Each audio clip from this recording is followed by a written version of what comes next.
Hey guys, for the extra Sunday content, as well as bonus weekly content on top of that, go to our Patreon link in the description and find the Black Kluge tier or higher and subscribe. Just do me a favor. If 5 years from now I was right, you tell me. All right? Thank you. If we're still speaking. Jeez, he's such a... See, even that, he's nasty. Maybe I'll stop talking to you. Yeah, I'll stop talking. Well, I don't threaten people. No. And what's so great about it is that if I met you in person, you wouldn't have the balls to come up and say that to me. Because I'd sock you in the fucking head. And probably deck you. When I was a little kid, yeah, he just slowed it down. When I was a little kid, my dad would take me to ball games. I would sit there with my hands over my head. I was so scared of getting hit by a ball. I was going to look for a Nikki Hilton. But you see, those good-looking rich girls, they don't go for a guy like me because they don't need my money. But it's my mind, not my penis that I have to train. Yeah, I'm working on training my penis. That's where I've been going wrong. That's why I lost half my money. I can't believe my penis. Train the mind. Homo. And all you do is mooch off of people. You do nothing. You're a big homo. That's not entirely true. What do you do, really? I'm bisexual and I don't mooch off everybody. The single best thing about going out with Howard is that we get courtside seats to the Knicks game. Yeah, we loved it. Damn! When did you have your interviews? During the day? How am I supposed to find a new job? Send out smoke signals? You know, anybody would leave that job that you have with us. And the one thing I don't respond well to is humiliation. I don't respond well to it at all. You know, I want to be told what a shithead I am. I don't, you know, those days are over. I've suffered enough in this business. I don't need to find out what a shithead I am. But look at your hair. I mean, every curl was manufactured. It's terrific. And you're a radio guy. You're not even on TV. I am on TV. I'm on demand, and I was on E for 11 years. Yeah. It's the #1 show on E for 11 years. It was exciting. You and Joan Rivers. I couldn't get enough of that. I mean, Gary's got a wife and kids. And if I leave, who the fuck is going to hire him? Just help me out. Turn out the lights so I don't have to pay the electric bill every minute. It makes me sick. The hair is real, and I don't color. Don't get too frisky. I mean, if I was to give it a good yank, you wouldn't know. No, wouldn't all fall out. No, I have my own hair. And you dye it, obviously. I do not color it. As you can see, I have some gray in it, but no, I'm very blessed. My grandfather... Look me in the eye and repeat that. I swear on a stack of Bibles that I don't color my hair. It's that 3 months into this relationship that you told him, Howard, this relationship is all about you. Oh, I think I knew that from day one, but I'm okay with it. It's all about him, Ed. We watch TV, what he wants to watch. We eat. We wake up at 5 o'clock in the morning. We go to bed at 8. I love it, though. It's my life.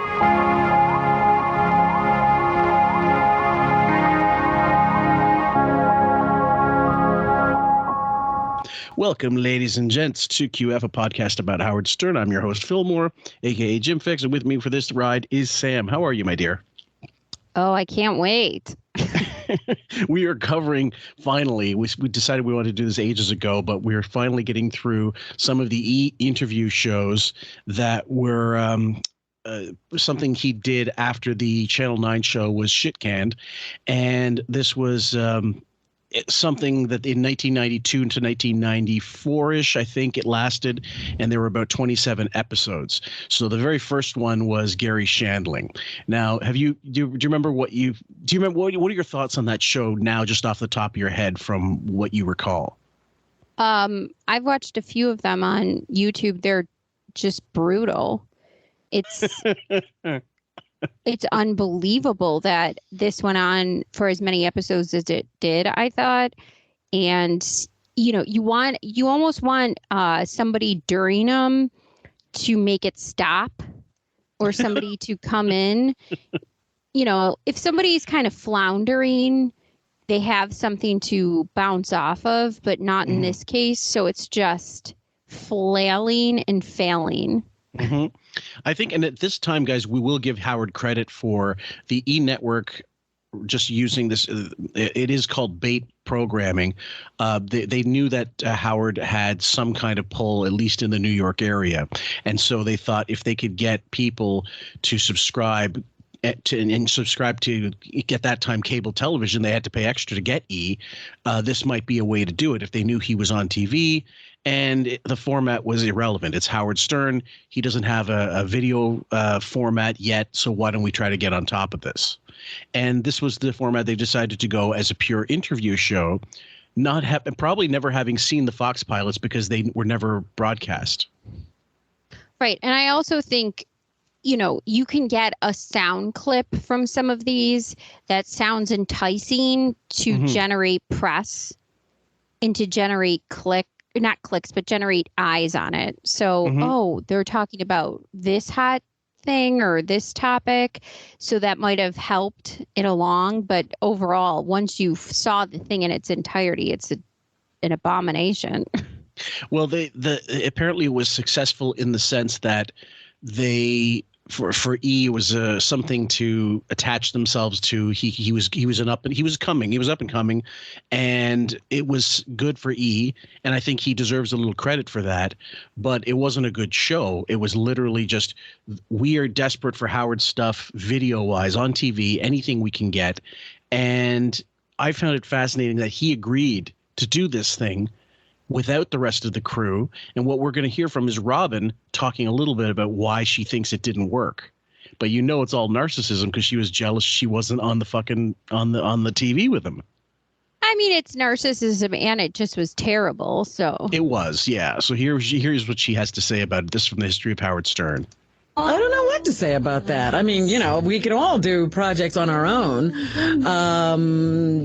I don't know. I understand and I agree that Howard does incredible interviews, but I don't see him. He's much more interesting usually than the people he's interviewing. And that's why I don't see him as just an interviewer. And one of the great things about when we have a person in our environment is that you can also perform and be whoever we are. He can be Howard, I can be Robin, I can bring him into the interview, because if there's a particular subject that the guest is talking about, I can say to Howard, well, could you do that? Or, and it's much more interesting what Howard has to say, even if the person's talking about a threesome. It's much more interesting for me.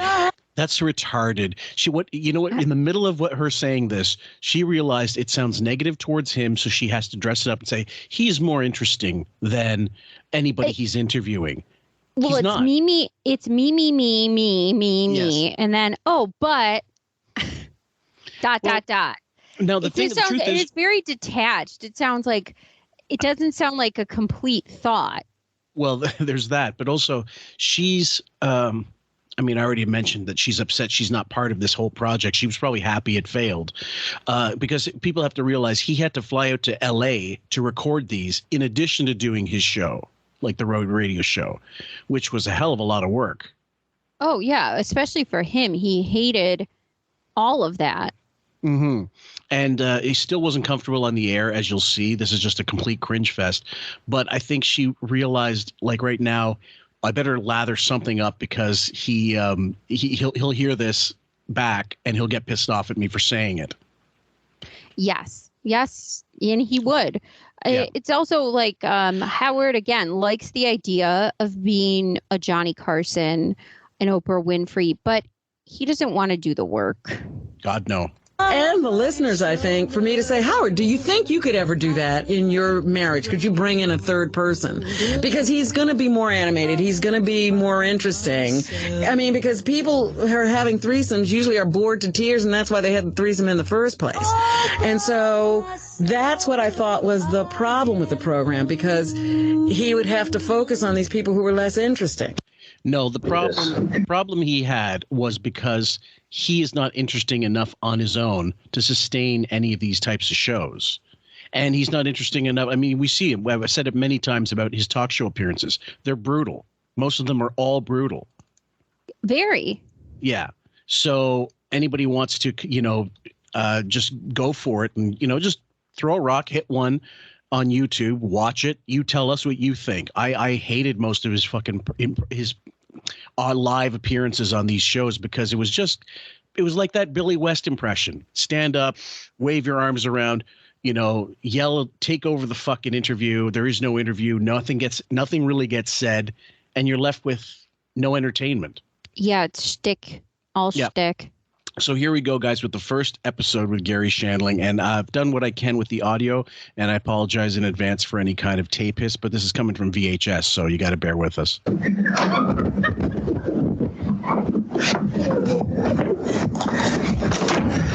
I'm not coming out.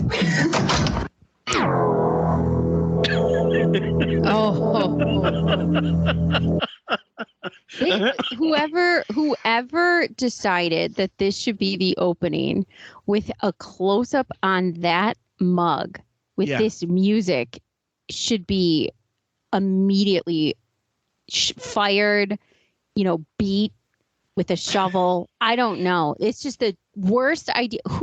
He had to have approved this and thought, wonderful, I look great. He totally approved it, and he does think he looks good on some level. And actually, the idea is that is something that nowadays they would just CGI. They wouldn't have a piece of glass with this print on it and have him, go up to it. They would just add these effects digitally. But he looks like a complete flamer. He's ugly anyway.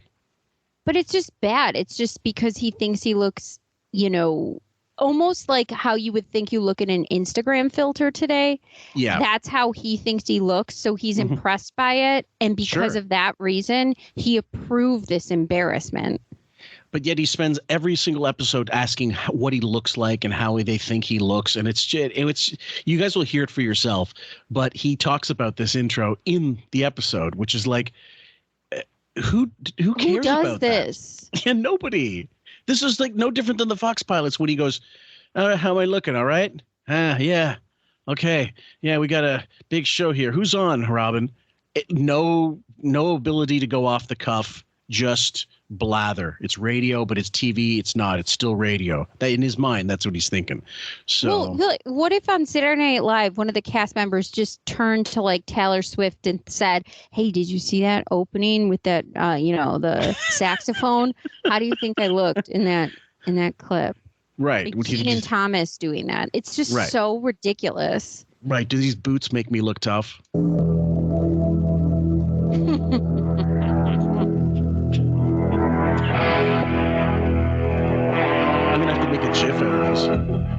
Well, look at this. My first show, the Howard Stern interview. And who am I sitting here with? Garry Shandling. Garry, on a scale of 1 to 10, 1 being the worst, 10 being the best, evaluate the open to this show where I am swishing back and forth with my head swaying in the wind. Okay, before we continue, guys, I'm going to say right off the bat, I want someone out there, if you guys please do some kind of head count on the amount of times he does this on a scale of 1 to 10, like it's the fucking Letterman show all over again. He does it at least 5 times. He won't shut up about it. This is how creative he is. Not to mention, we're in the Jesse Consopoulos, Uncle Jesse mullet times 1,000. Yeah. On that head of his. It's so bad. And he's got his finger in his face. And look at Gary's face. Like, what?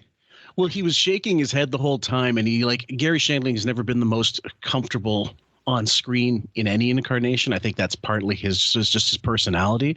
And he doesn't have to do bluster to try to get away from it. He just accepts. Don't really, this isn't for me, that kind of thing. I mean, it looks like, when you make home movies and you're the kid who puts your face in front of the camera in a home movie up close. What are you supposed to say about this? I'm supposed to evaluate this GIF? What about at a wedding when people are used to video and they go table to table and they focus on your face and you're supposed to say something witty or charming or a nice sentiment and people are they're looking at the camera and they're transfixed, but they can't think of anything to say. Yeah, or they just wink or clink their glass, then you ask somebody to judge that moment. What are you supposed to say? I was drunk. And he's doing this to a comic, a stand-up who's able to tear him to pieces if he needs to. If you guys will recall, Garry Shandling goes back to the Comedy Store days with Letterman, Leno, all those guys, Tom Dreesen. So he by this point he still has his first show, which was brilliant. The sad part is too, this continues throughout his entire life. Like when he does new promos for Sirius, or when he takes new pictures, when he used to put out when he interviewed somebody and he'd take a picture with them. Yep. In the group, he would always say, "What do you think of this? What do you think of that?" It never stopped. Yeah. So guys, count the amount of times he stands up in any of these interviews, and also count just certain repetitious things that he does. So here we go. I would give myself a 10. Right. I saw that. You were funny. I would give you, actually, I like the opening. You like it? I like it. On a scale of 1 to 10? I'd be honest with you. Is that a 10? I'm putting towards the monitor. That's not a wig. Do you want me to rewind that a little? I'm good. Okay. That's right. Is it now? There I am. I come up to it. Now here's the move I like. This looks kind of effeminate. Wait, that's a little more. Wait, that's effeminate. Looks like he's dropping down to blow the cameraman. Oh my God! You think? Yeah. Oh. Imagine you wake up next to this. Oh, stop. That looks like I'm trying to be Christy Brinkley or something. Yeah, no. But I think I look handsome. Well, let's say you do? You got a lot. What about that hoop earring? Did he have an earring at that point? That's something Rosie Perez wore into The Right Thing. A lot of makeup on. What you do there? Scale of 1 to 10, do I look effeminate? 10 being the most effeminate, 1 being the least effeminate. 11. Do I look effeminate? 11. That's an 11 of effeminate. Which is not necessarily bad. No, I think a it's lot nice. of men are attracted to women, so you've got to score. On a scale of 1 to 10, do you think I'm attractive? You know, Howard, look at this picture and you tell us what you think. He gave you an 11 for effeminate, and then he says, well, and then he's sitting next to you, and you look like a hobgoblin in, a fucking Motley Crue wannabe video. It's just so bad. He looks like one of those which one of those Muppets? Not Dr. Teeth. I'm trying to think of which one on the Muppet Show. The big blue one, the eagle. That one, I forget his name. Anyway, he's hideous and this is of course his correct angle, the one he likes or whatever. We're not going to critique so much the set or the dressing because it's 1992. It was the time. We get it. Yeah. It was of the time. 1992 in fashion, and I just recently watched this clip of Cindy Crawford. She was doing fashion for she was a part of like that show or whatever. I forgot what it was for. It was for MTV. It was like a fashion show or something, and she would interview celebrities on red carpets. And I remember they were shoulder pads and jackets were a big thing. Oh, big time, yeah. Especially during that time. So wasn't House of Style or something like that? Yeah. Yes. Thank you. Okay. It was House of Style. So even like the really manly celebrities were wearing these shoulder pads. Right, like David Byrne and fucking Talking Heads video. I was going to bring my high school picture because I look like you in high school. I saw you for your high school picture, and we look alike. You look good. The first thing people say when you come in here, I said, "So how's it going to be? This is how does everybody feel? Howard looks great." Do you think my hair is stupid? All they say is Howard looks great. I said, "What's he going to ask me?" Doesn't matter. Howard looks great. Well, by the way, let me just say, for the first E! Show, I am being dressed by Henry Duarte. Very nice. And this is they told me I needed longer jackets to cover my ass. Oh my God. And he's wearing that one hoop, and I don't know what's dangling off of it, but remember like the Janet Jackson music videos? She used to wear the one earring. Yeah. And oh my God, what is he doing? He's standing up. We're still going on about what you look like. You're in an interview show. How is this not on the cutting room floor? This shouldn't even be an outtake. This should be like, okay, we don't need to start recording yet. Yeah, this should have went on before you said record. Yeah, and I think that's ultimately what he should have done. It's like something I said to Raven when we first started this. She would originally, when we started recording QF, I could tell she was very tense, much more nervous because she had never done a podcast before. And I told her, well, let's just talk for 5 minutes about chit chat about bullshit. So forget you're on forget you're being recorded, and it worked. Now we can just go right into it. It's not a big deal. But at the time, that's necessary, like to break the ice, or even if for yourself or the guest might be nervous. You have to let's set them at ease. He's no Carson. Carson would make people feel welcome. Whether they bombed or not was up to them and the audience. This is the icebreaker. Yeah. Look at my ass. What do I look like? What do you like? I my guess hair? Ralph didn't dress him. So. Oh, he did. He was his stylist at this point. But he just said so-and-so dressed him. He just named somebody. He named the designer. Got it. Okay, so he's naming who made that fucking jacket. Got it. Right, but it was and clearly the pants that aren't tailored correctly. And okay. It was clearly out of Ralph's playbook. Please, not in my face. Look at that. He looks like an usher. I have to tell you, let's talk about the set. The set looks a little bit like not since Playboy After Dark. All kidding aside, we're in that area of... Scale of 1 to 10? It's like, I used to have a van like this in the 60s. This is a van. It's a little like a van. Do you know what this is called? I don't know what this is called. I don't know what, I guess... This is called a banquette. This is what this is not a couch, this is a banquette. It's good to meet you, Gary, because you... It really is. The set is like a lounge in some 90s club. Early 90s club, absolutely. Early 90s chic. A lot of pastel colors, dark, but very colorful. Like supposedly inviting, but ultimately really just loud. The purple really screams out here. Big time. You are a talk show fan. You went right from banquette to nice to meet you. Yeah, you like that, don't you? Don't you evaluate me as I go along. This is not an easy job. No, it isn't. This is something called the E channel. On a scale of 1 to 10, how easy is it to get the E channel at your house? On a scale of 1 to 10, how easy is it to escape this fucking shit show? That's another on a scale of 1 to 10 question. That's 3 inside of 3 minutes. He is the dumbest person alive, and he has not prepared for 5 seconds, and he can't freewheel without his minions around. No, he can't. Normally he'd have Jackie in there riffing at something or some sound effects. It's just him. He's scared shitless. And this is what Ben Stern, God rest your soul, Ben. This is what Ben Stern said early on. You need Robin.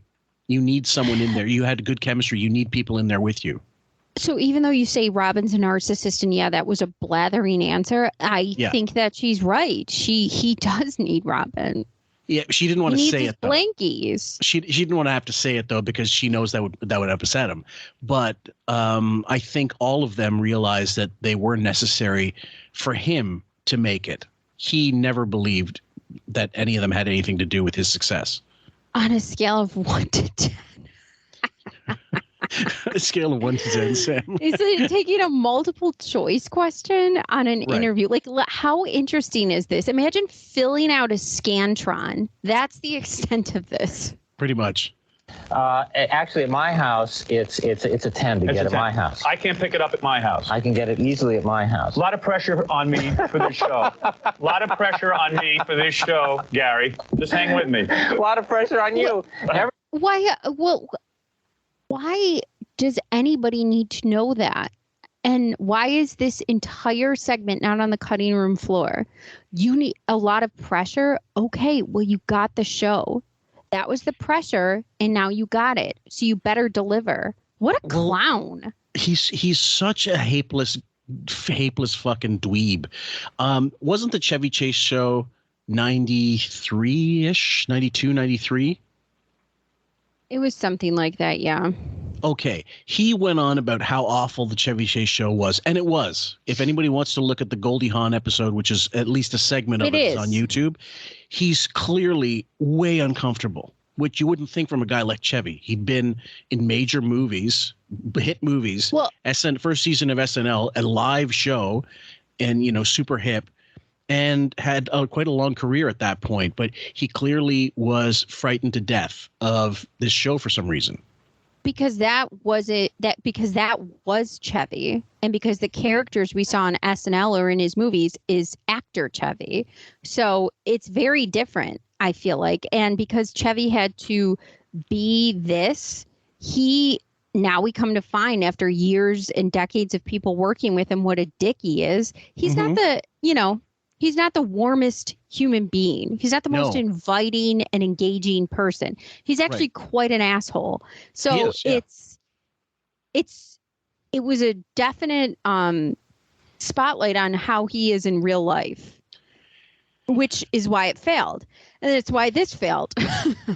Well, I mean, apparently this show did well enough for it, but I think it was just a matter of, we need programming. We've got programming, and this isn't like other talk shows, but it's almost like you're watching. It is train wreck television, any way you slice it. No one was going to watch this and be entertained by actual anecdotes. You were only going to be entertained if you wanted to watch a train wreck.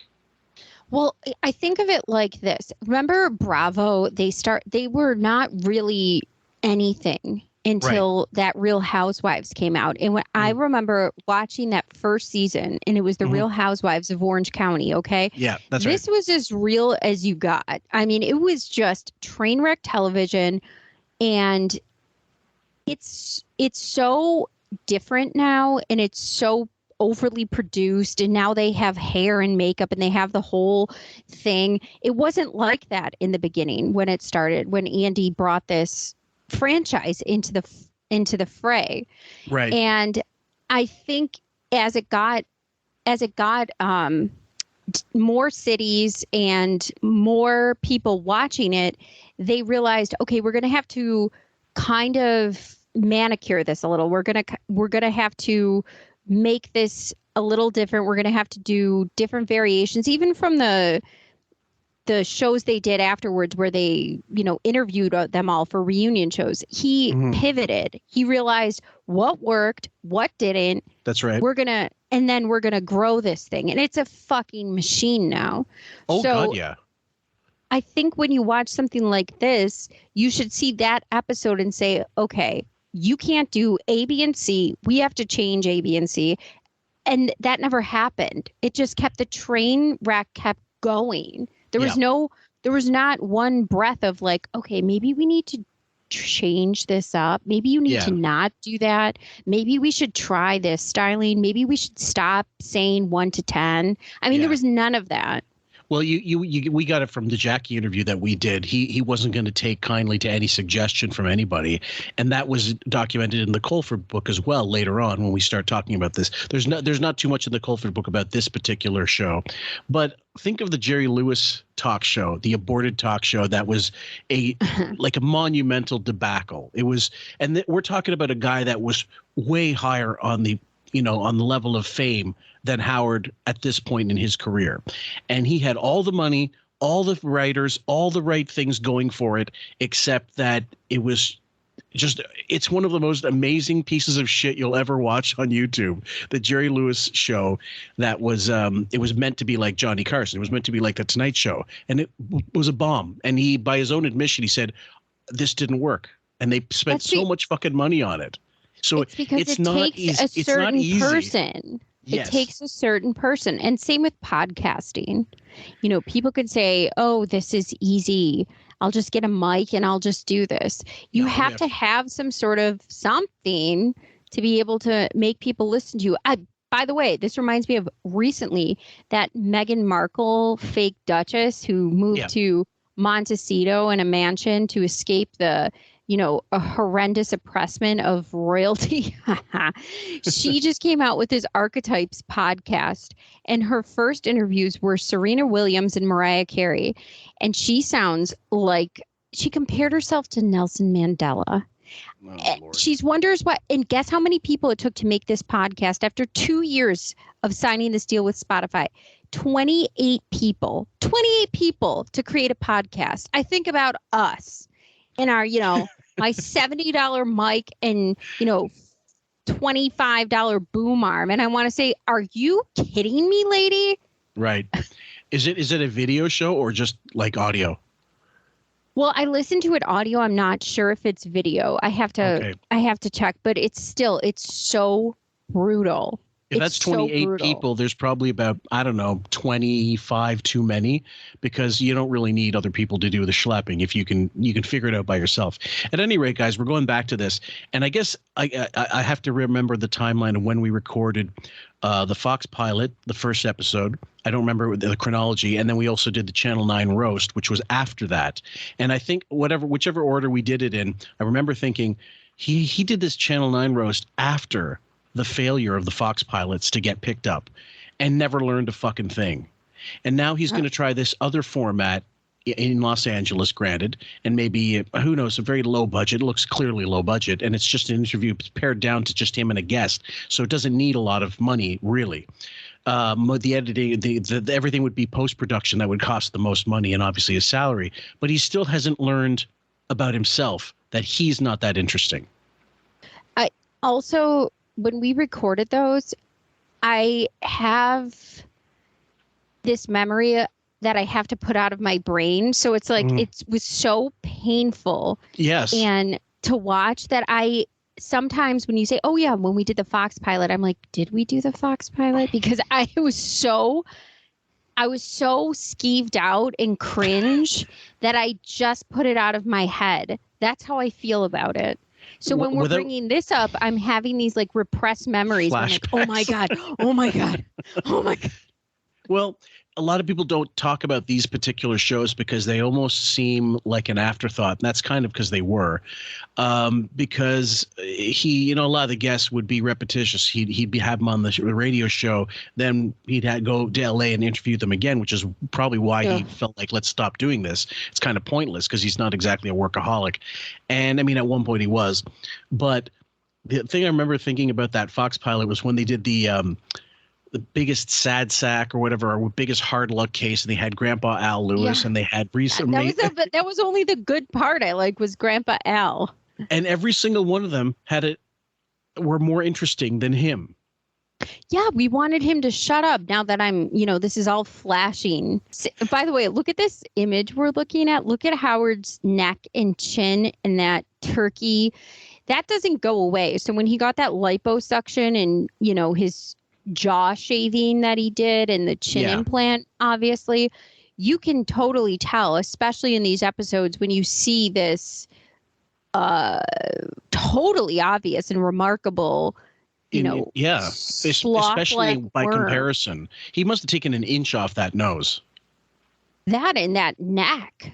Everyone told me not to do this. A lot of pressure on you. There's a lot of pressure on me. Don't be concerned about how your guests feel. Hold it a second. There's a lot. How do you think I feel? You haven't stopped. I feel so awkward, and you're going, a lot of pressure on me. No, my new show. You don't feel awkward. You're having a good time. First of all, you're a big fan of mine.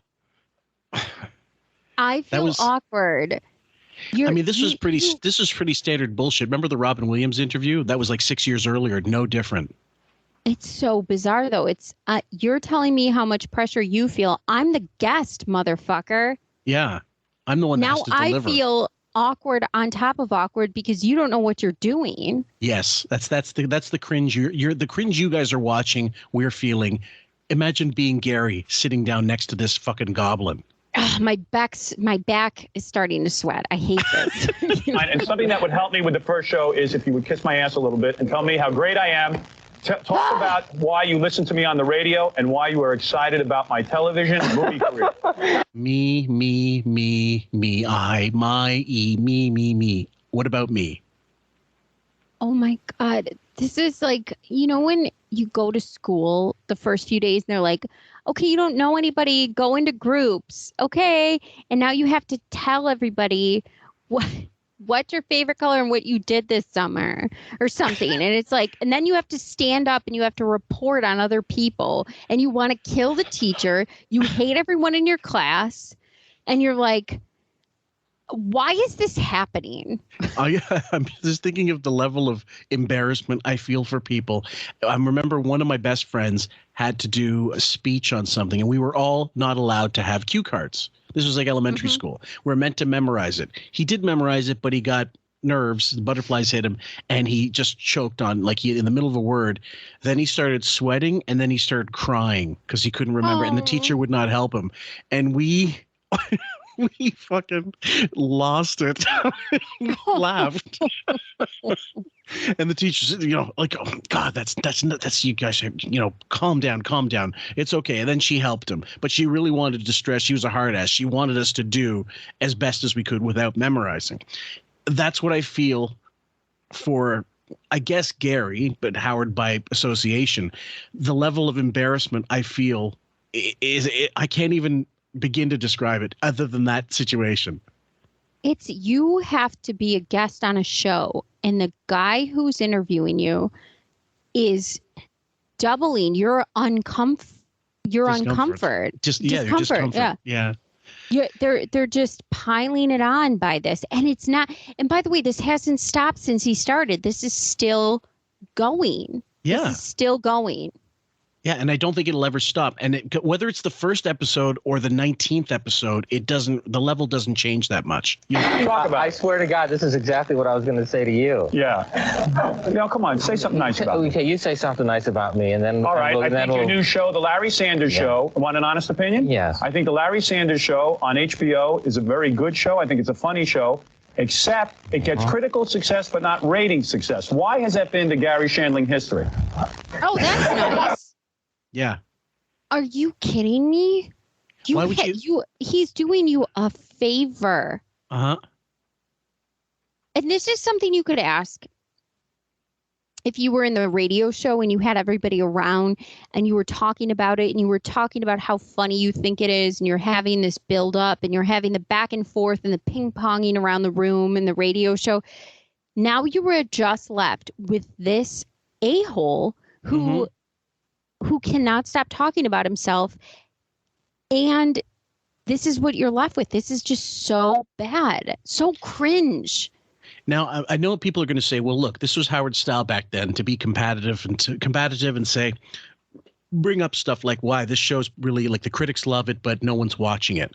Well, first of all, HBO back in the day was not, it was like E in a very, I knew a lot of people did not have HBO. HBO was a very singular cost that you had to fucking put up with if you wanted it, if you really wanted those specials and what have you.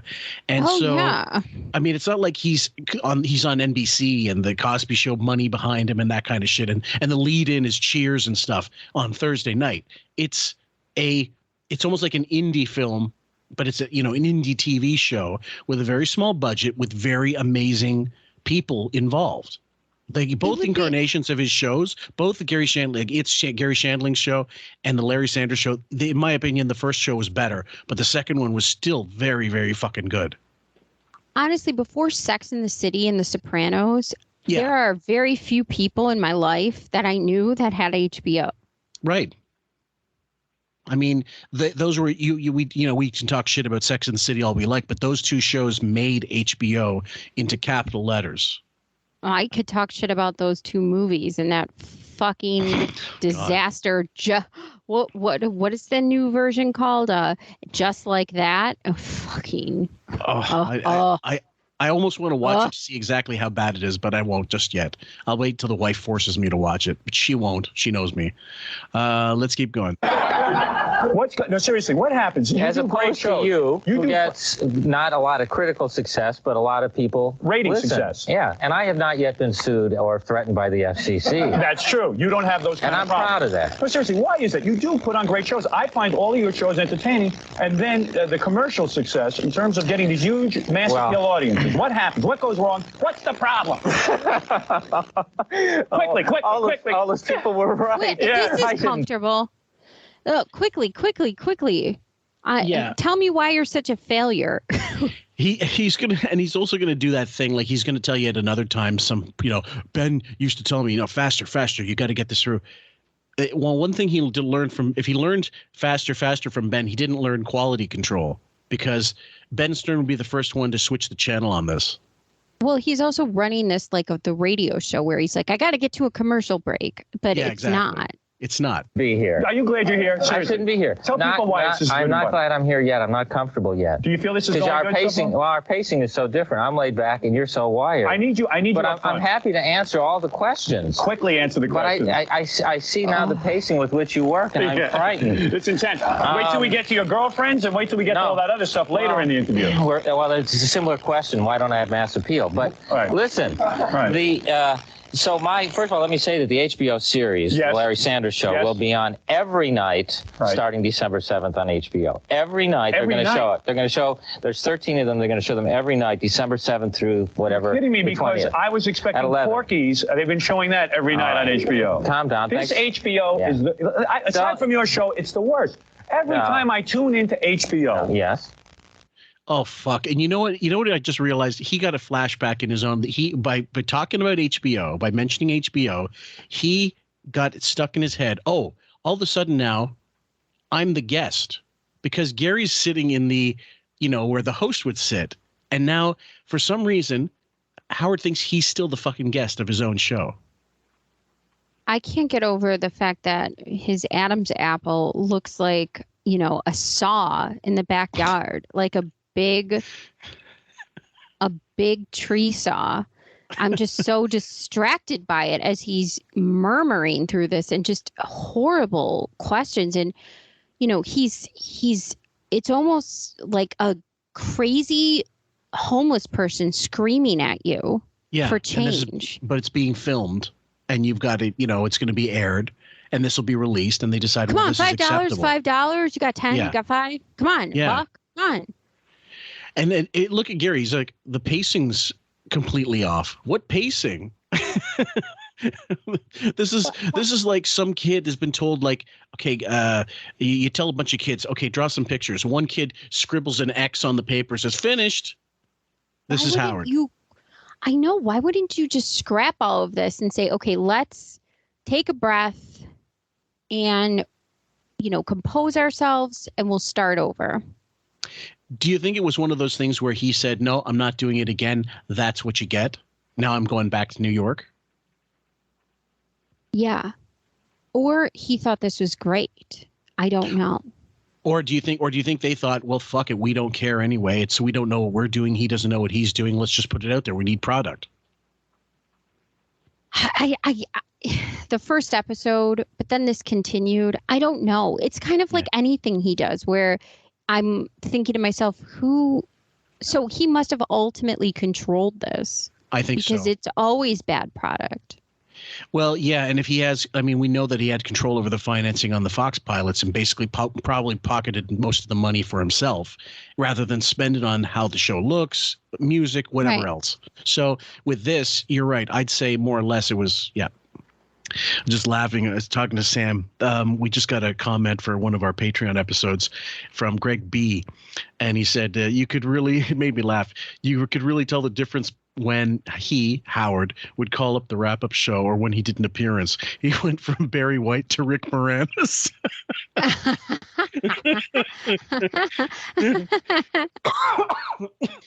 That's so good. Yeah. So in this case, he's got all the modulation he needs. He has all the lighting, or he thinks he needs, and he's got all the wig. Look at it piled up there. Holy fuck. Well, it's serious extensions and a bad rug because you can tell where it ends. Yeah. And where it starts to be fake hair, obviously. And, all of this too is you have enough examples of how to be a good talk show host. There are enough people that you can emulate or try your best. You know what I'm saying? Yeah, but you can take from them. Much like how he started his radio career and Ben thought he sucked. And it took a while to get into that groove when he hired the right people, hit the right notes, and stole the right bits. Right. He needed to hit that stride. But he just thought because he became good at that after so many years that he would be good at anything. And this like genius ego. And it's so bad. Yeah, I just recently posted from his appearance on the Larry Sanders Show on the Facebook group. I saw that. And what's one of the first things he says to a guy on there? He goes, "Yeah, take your top off." Like so. It's incredibly unfunny, guys. And this, he's wearing like a blazer and combat boots that are untucked and untied.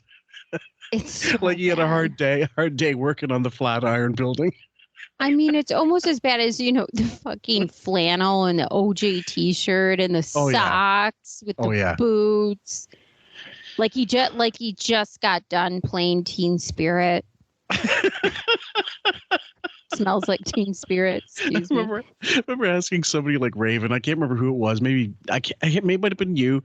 How would you dress them? And I'm thinking now, maybe a coffin. I mean, why not?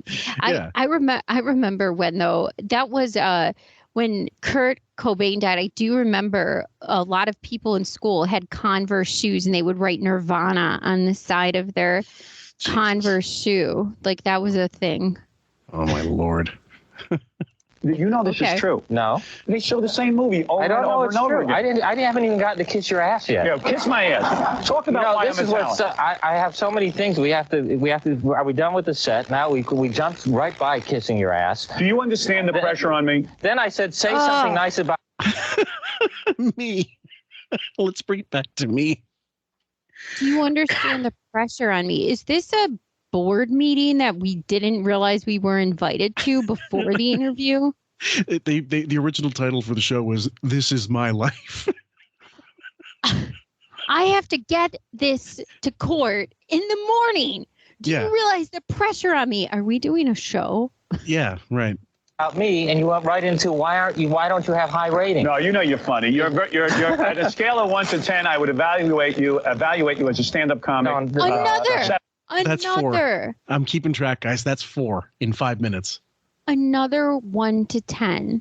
Yep. Another 1 to 10. Does everybody have their Scantron out?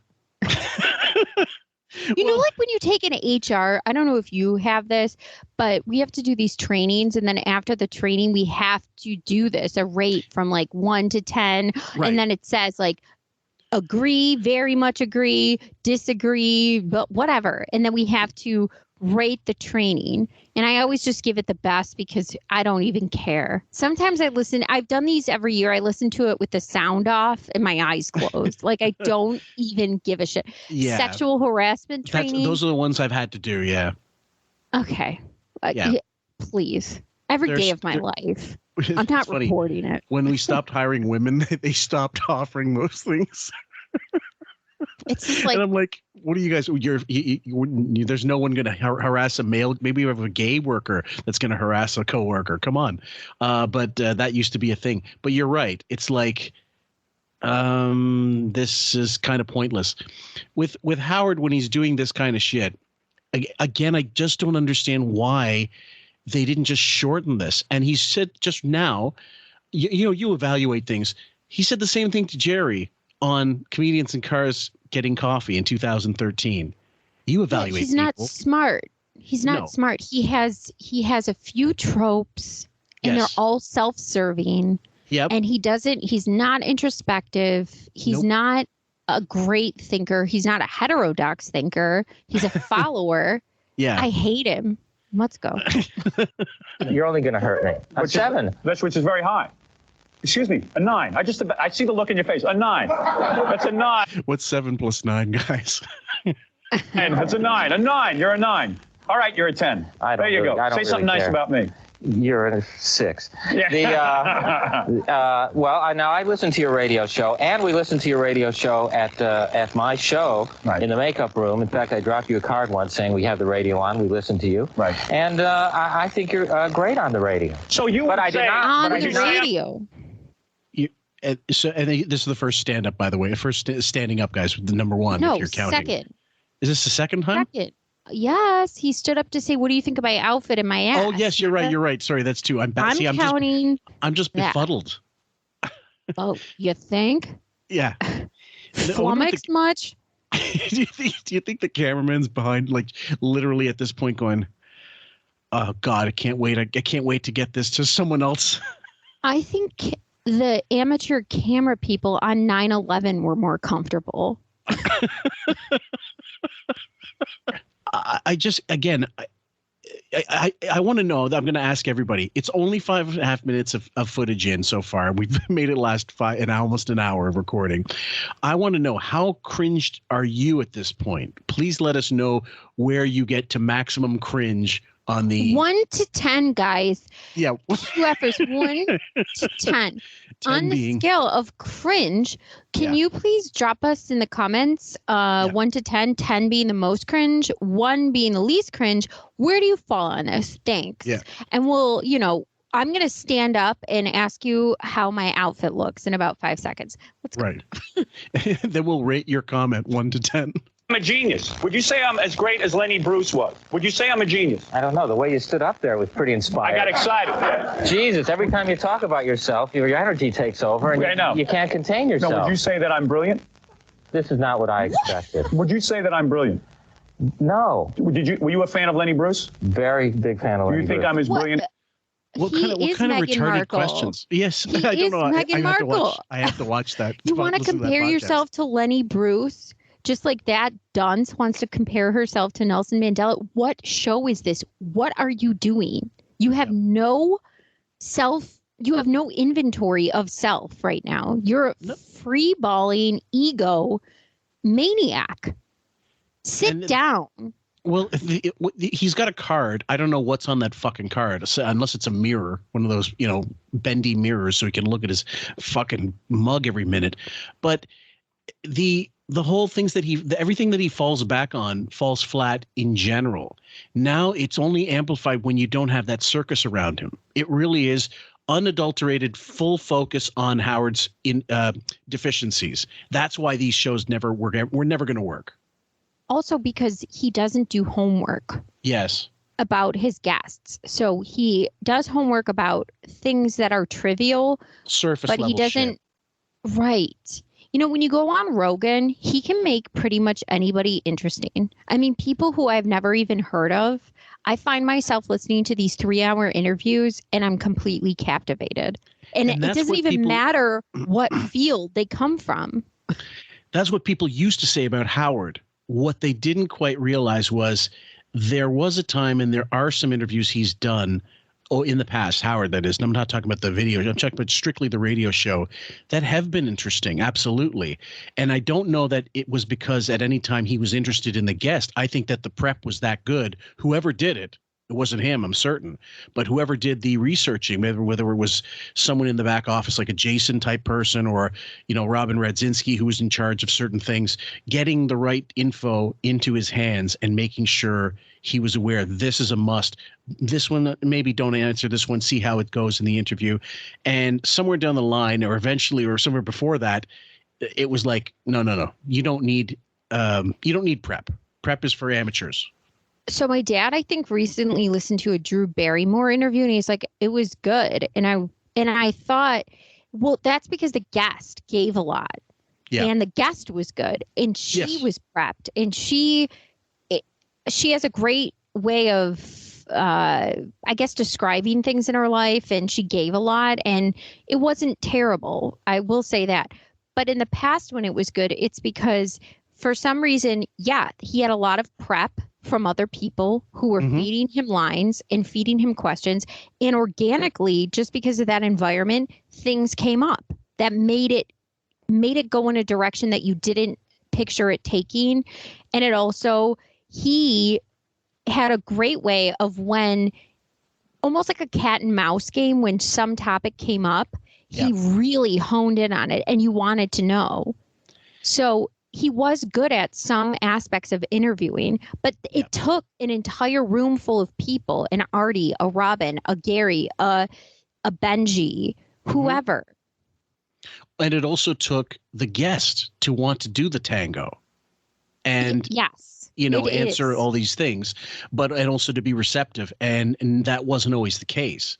So whether it's and it also took a Fred too, who would drop sound bites that would make the interview have some levity and humor in the situation. And like we said, Benji, who wanted credit in that book about his interviews, and he wasn't credited, which tells you a lot about why his interview skills probably were better because of Benji. Yeah, if not Benji, then anybody else who was writing contributions to the prep. And he said ages ago, he said, "Do you know?" I think it was Bowie on the wrap-up show one time. He said, "You know who we had do prep? You know what kind of prep we did before a guest used to be back in the day?" He goes, "Us. We'd go in during a break, 5 minutes before the guest came in, and say, 'What do we know about this person?'" And that he said before Will was responsible for getting all the questions and stuff to Howard. So you've got I'm not saying this is abnormal in show business. Johnny Carson had writers. Jay Leno had writers. Letterman had writers. They all have that. There's nothing embarrassing about it. But to say that you didn't prepare for a fucking guest, that used to be like, to him, it was like a source of pride. Like, we don't need prep. We just go in. But every one of his stupid appearances on Tonight Show, late night shows were studied. They were all, this is what I'm going to talk about. This is, I'm going to tunnel vision. I'm going to talk about this and fuck this. And if they don't want to go with it, as opposed to Rickles, who would show up on Carson, show up on Letterman, and just fucking go off the cuff. Right. It's even if you prepare somebody, like, for example, I'll help my friend, Jake, I talk about with college papers. I'll write his papers. But if things come up in the class, I will say, okay, I have to prepare you for what I'm saying in this and what this means.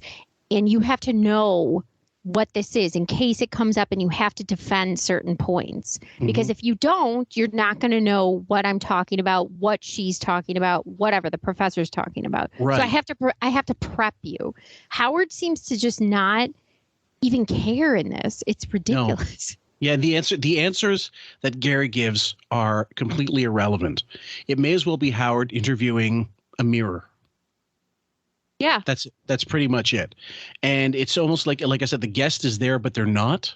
They're almost it's almost like when Doctor Strange, this astral form leaves his body or something. Gary's not really there. And he feels that disconnect because there is no connection between him and Howard. Because Howard won't allow that. What is he supposed to say? Like, you're not moving. Okay, we got this out of the way. But you're still harping on this because you don't like my answer. And because you're nervous as fuck and you don't know what the fuck you want to talk about. Right. And you didn't prepare. So here we go. Here's Lenny Bruce. Yeah, real close. You do? All right, we're going to take a break. We're here with Garry Shandling, the star of The Larry Sanders Show. You're somewhere between Lenny Bruce and Sally Jesse Raphael. I'll take that. I'll take that as a compliment. You took that as a compliment? Yes. We'll be back right after this. So you go to break. Yeah. You want him to spoon feed you a compliment that you're already setting up for yourself. Right. Comparing yourself to Lenny Bruce, to an actual stand-up comedian, when he knows the trajectory of your career, the luck you have of having this show, how nervous you are and how bad this is. Mm-hmm. And yet you have the audacity to go and ask him if you are comparable to Lenny Bruce in this moment, when you have flopped around for the last 5-6 minutes. A guy who actually, and Lenny Bruce, guys, if in case you don't know his story, I won't get too much into it, but in those days you needed a cabaret card to perform in clubs, and when the cops took away that card, you couldn't perform anywhere. You'd have to you could perform in your house, you could perform maybe in a park somewhere. I don't even know if that was possible, but you certainly couldn't do his type of act just anywhere. And they didn't have the fucking Chuckle Hut back then. They didn't have the Comedy Store or Yuck Yucks and all these fucking places that came out decades later. And he died a fucking junkie and penniless, pretty much, and fucked with by the law. The last couple of years of his life, last year of his life, was all about the penal code and trying to get that obscenity ban overturned on him. And that guy was the real groundbreaker guy who stuck up for the FCC. He was the real guy that pushed the freedom of speech. He was the real ACLU type comic. Oh yeah, that Howard wishes he could. That's right. He was the martyr for comedy and free speech, not Howard. Never Howard. For sure. Mm-hmm.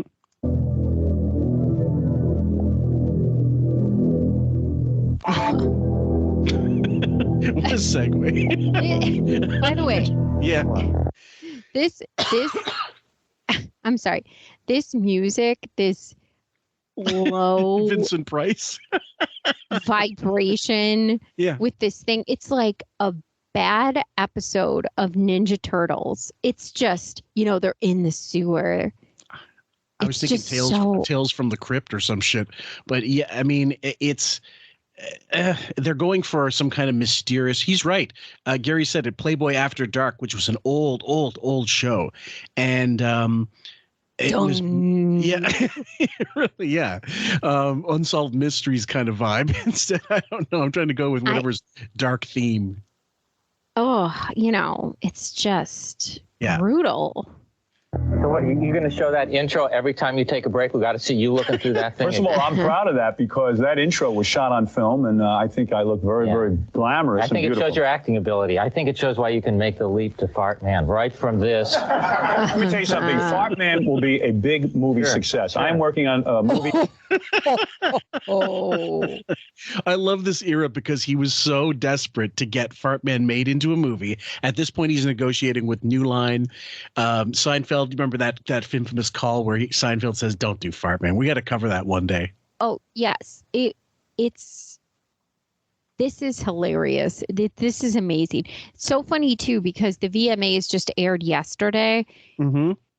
And it is a steaming pile of woke shit. It is I bet. Brutal. It is fucking brutal. But I equate it to Fart Man.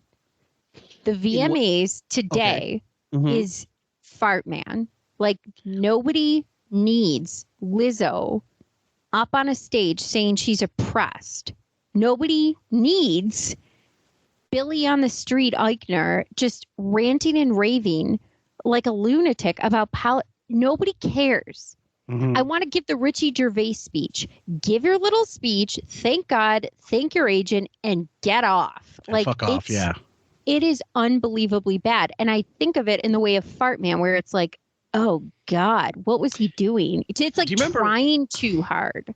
Do you remember the VMAs used to be about also amazing performances? Like actual performances? Oh yeah, I remember. Yeah, I mean, like Christ. I used to wait. It was like the highlight. One of the highlights growing up of my summer was I would have my neighborhood girlfriends over. We would have a sleepover, and we would watch the VMAs, and it was the best. The two moments I remember most were, well, there are a couple moments, but and not the Grammys. I'm specifically talking VMAs. I think, was it the VMAs that had the Madonna, Christina Aguilera, Britney kiss? Yeah. Okay.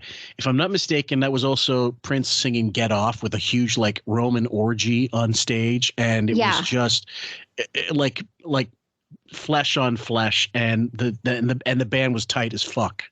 And that was the kind of thing, it was very decadent, but it was of the era.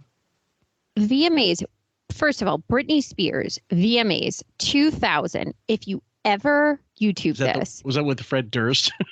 No, that's Christina Aguilera and Fred Durst. Oh, Christina Aguilera. And that's one I would like to forget that. Yeah. But this one, she comes out and she's doing I can't get no satisfaction. So she's doing that, and she had her version of that, and she's in a hat and like a fedora and a Michael Jackson suit. She comes down the stage. She goes, I can't get no. And then all of a sudden she starts dancing to this in this new beat. It's like boom, boom. And she tears off her clothes and she's wearing this nude sequin jumpsuit. And I thought she was naked for a second, and it was the hottest thing. And she does that. Ooh, yeah, yeah. Okay. I think I did it again. And she starts dancing and doing, oops, I did it again, this new thing. It was the hottest thing I've ever seen. And the dancing was so fucking amazing. My face was open the whole time, like, oh my God, this is the greatest thing I've ever seen in my life. She's fucking phenomenal.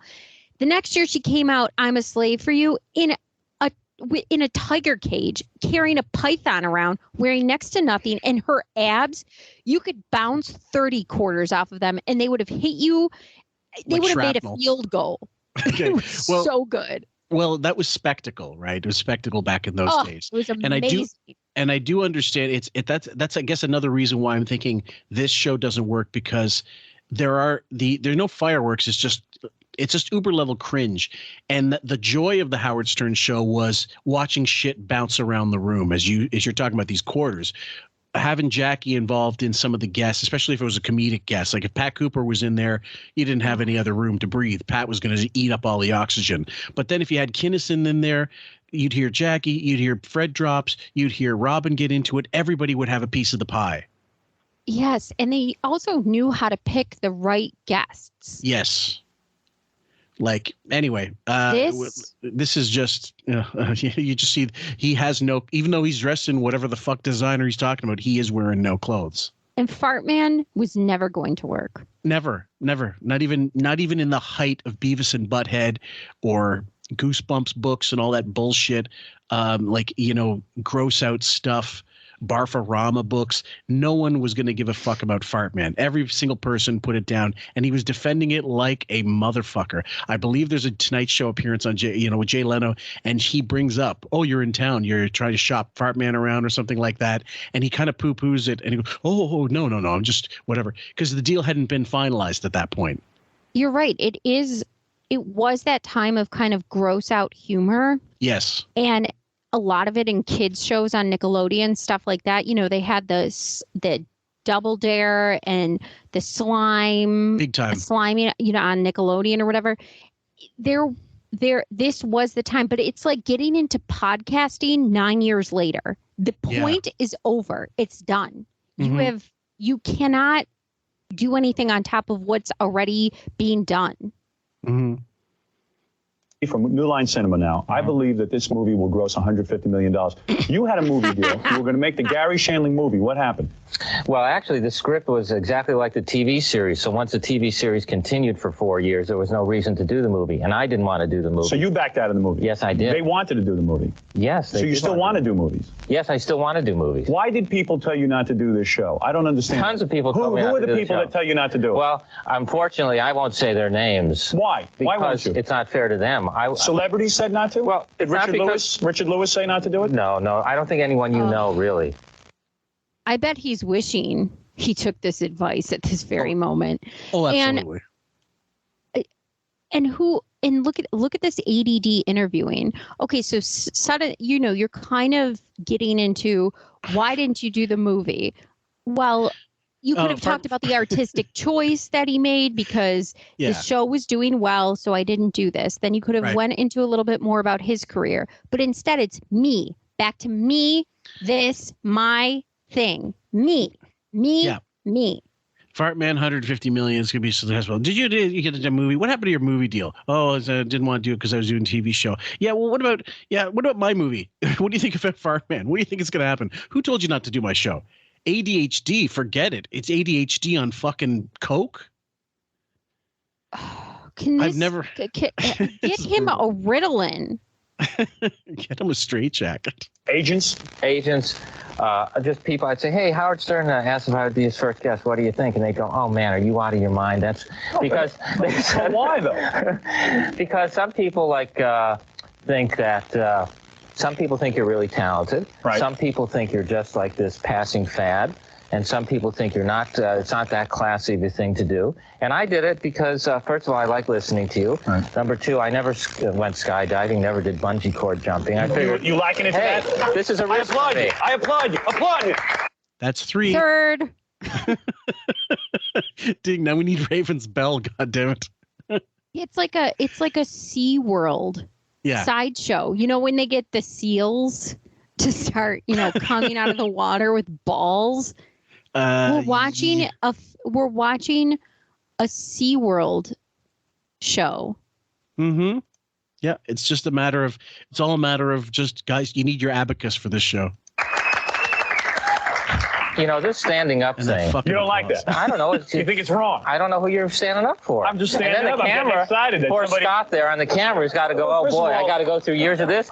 You're a big if this show celebrity. Continues, you're going to have cameramen with whiplash. You're a big celebrity. For you to come out and say something like that helps me. The fact that you would say something nice like that you liken it to bungee jumping, but even still, it's a risk you should take. Because I had no idea that everyone said. It's like bungee jumping into a vat of skin of skin erasing acid. You're bungee jumping into Vesuvius or Pompeii at the end. This is guys, I know I'm trying to think of the episodes we've done where you're like, I can't watch any further. I'm just cringing that much. 60 Minutes was only like 15, 12 minutes, not really that long. The Fox pilot, yes. The Channel 9 roast, yes.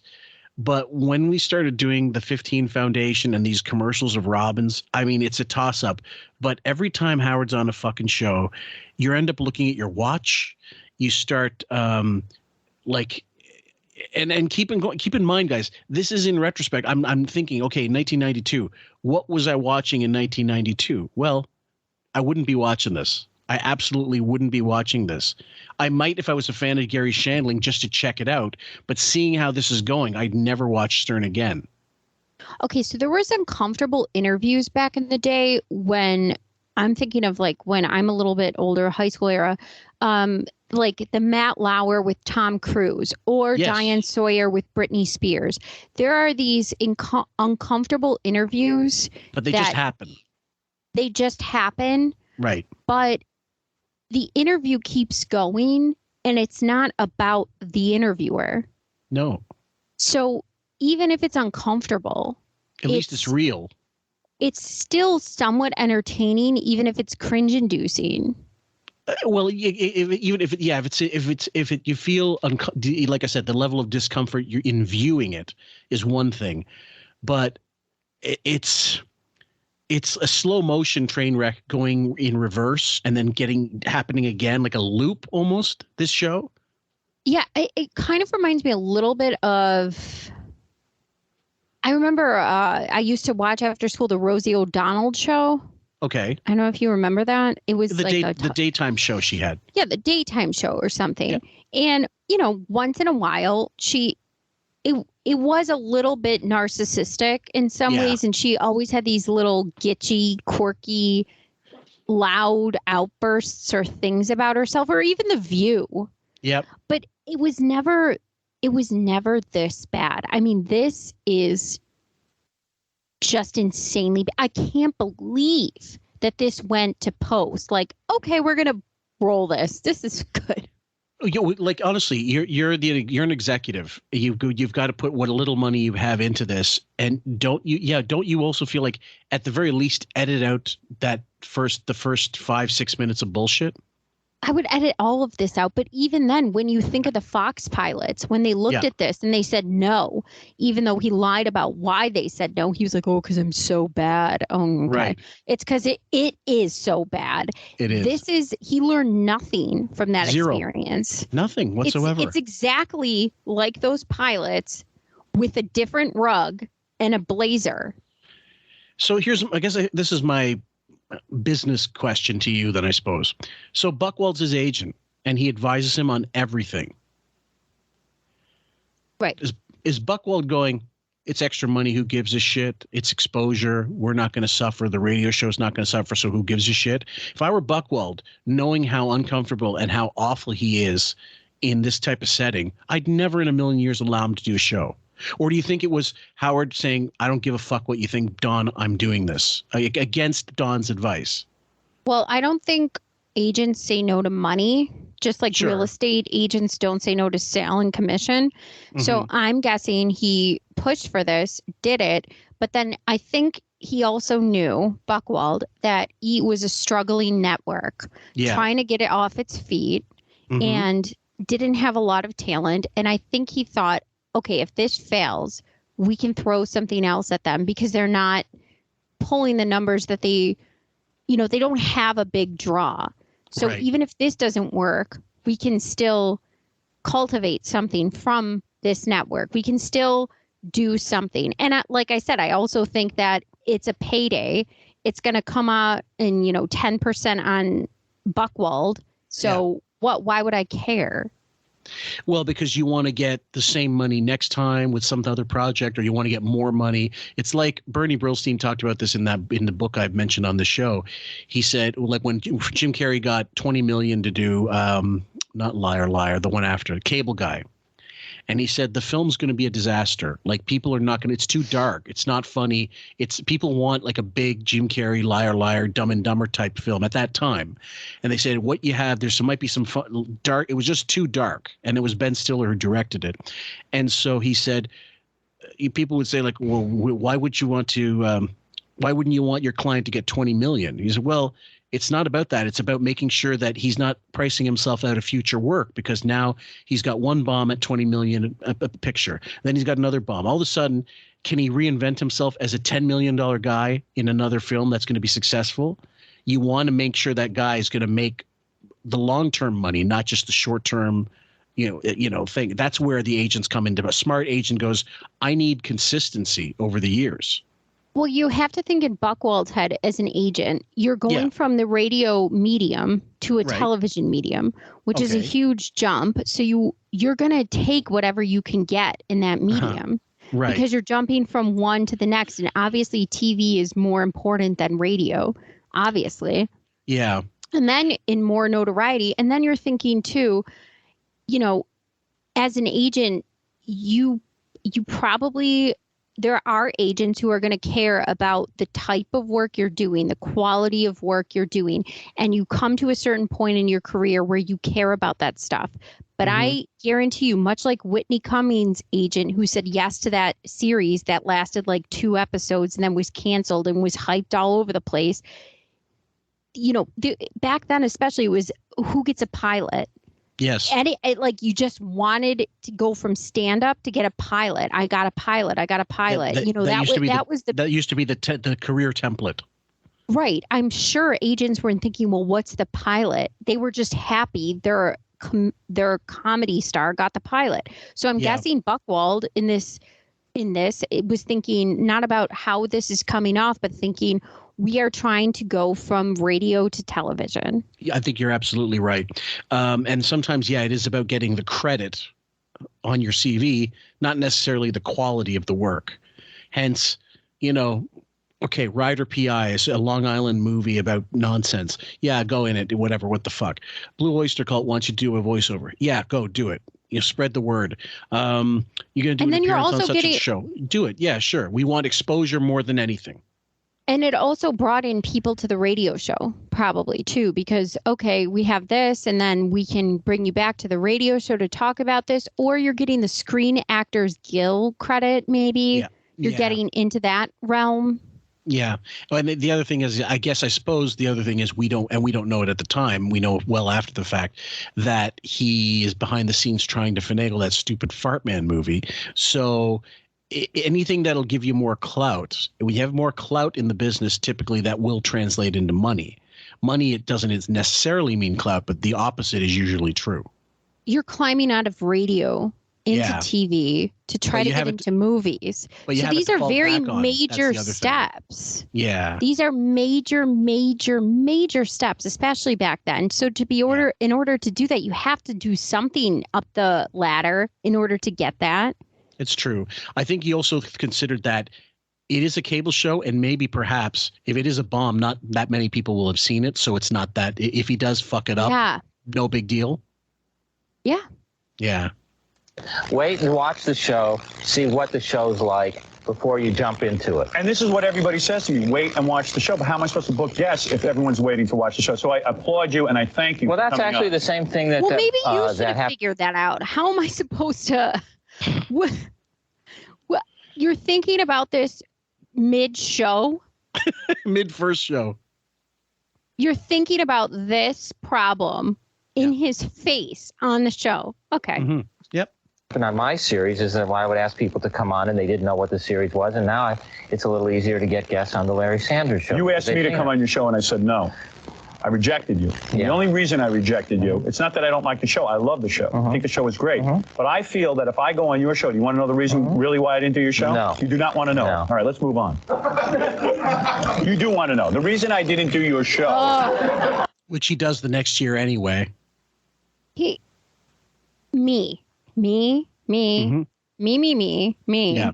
Yeah. We got nothing but The reason I didn't do your show was because I felt that my acting debut should be made in my film. Fart Man. Fart Man. And if I use it up on Fart Man, Fart Man will be great. Admit it, you want to see this movie. Is it as far? Holy fucking hell. Me. Kill me, Fillmore. But is that going to be the title? Me? Yeah. Yeah.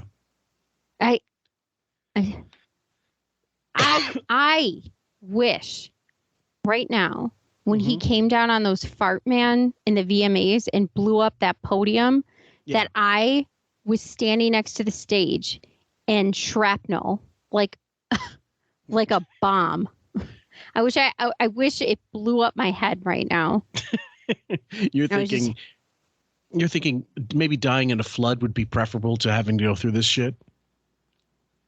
I don't want to be insensitive to anybody that died in a flood, but right now...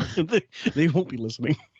Right now, if I was under a bridge and car was filling in my water, I would hope to God it would take me out. Well... Fart Man, an autobiographical? No, Fart Man will be a character. Is it a character? A guy who gets He's a superhero. You know, he's not always a superhero. He was once a regular guy, much like yourself. And then what happened? And then he becomes, through an accident, and I'm not going to tell you what the accident is, he gets super farting abilities. And of course, he wears chaps so you can see his arse. Super farting abilities. This sounds like something a second grader would come up with. It literally that's the funny part of it. Like a 40-year-old guy or close to 30-something at this point trying to pitch a movie about fart power. And this is the height, yes, of Beavis and Butthead. But Beavis and Butthead were not gross necessarily. They were just crass. Has anybody heard of a whoopee cushion? It's been done. Yeah, totally. All right. Now let's switch topics. So we can show people how versatile an interviewer. That's right. And how... Be honest with me. Honestly, Fillmore, Helen Keller had less help. Versatile. I am not kidding you. Yeah. That lady could read Braille and speak in the turn of the century and needed less help to interview this person. Oh, my Lord. You watch all the talk shows, right? You watch all the talk shows? I think I've seen all of them. You saw Arsenio? You saw Dennis Miller show? You saw Jay Leno show? Yeah. All right. Arsenio. I'm doing Jay's show in about a week. Will Jay last? The week? Be honest. Will Jay last the week? Will Jay last? Will Jay Leno last? I think it's an interesting time. I don't know the truth of that matter, but I think that Jay's vulnerable now. Because Jay is dull? I think Jay's vulnerable now because David Letterman is threatening to leave, and I don't think anybody knows how it will turn out. I happen to think Dave has got the best talk show in years. And Dave will win.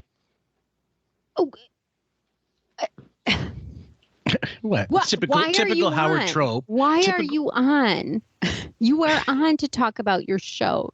You are on to talk about your life, your career, whatever. Yeah. Not to talk about late night wars. Well, this is just something he's hung up on his entire fucking life. And when you get, this is the thing I don't understand. Occasionally, a talk show guest will go on a talk show with so-and-so, let's say Letterman, back in the day, and maybe they'll reference being on another show, but most of the time they never do. Never. And the host will never ask about some other show. You're doing in the moment, this show right now. Let's talk about you. Let's talk about anything else. There's a myriad of fucking topics in 1990, 1991, 1992 that you can discuss at length with these guests. Why not do it? You can't because you don't have the fucking brain to do it. And you just put down a stand-up comic in front of another stand-up comic. What do you want him to say? No, he's going to fail miserably and kill himself. Right. And because he thrives on this whole, we know the show is about shitting on each other, shitting on Jackie and his jokes and his CDs and whatever stuff that he sold. And it's about fucking on Bowie and his teeth and all that stuff. But you seem to think, he seems to think this is necessary for any show. This is the building block of the Tonight Show was telling your writers the jokes they wrote for your monologue sucked shit. also too, if you take this audio of him, this really is him in his show without everybody else. Yep. So if you listen to 90s Howard and you took everybody else out and you just isolated him, this is the Howard Stern Show. Yep. This is the Howard Stern Show. And but without everybody else. Do you get all those sponsors if this is the radio show? Never. You would have failed in the 80s. Yeah. It's incredible. It would have been some like failed children's show. You know, there's always like a glut of kids programming that just dies a slow death, like a quick death. That would have been the same thing with this. Totally. Yeah. And let's say it was on a bigger network. Fuck it. It would have been worse for him if this was on NBC. NBC? I would have loved it. The flame. It would have been better than the Jerry Lewis show. Oh my God.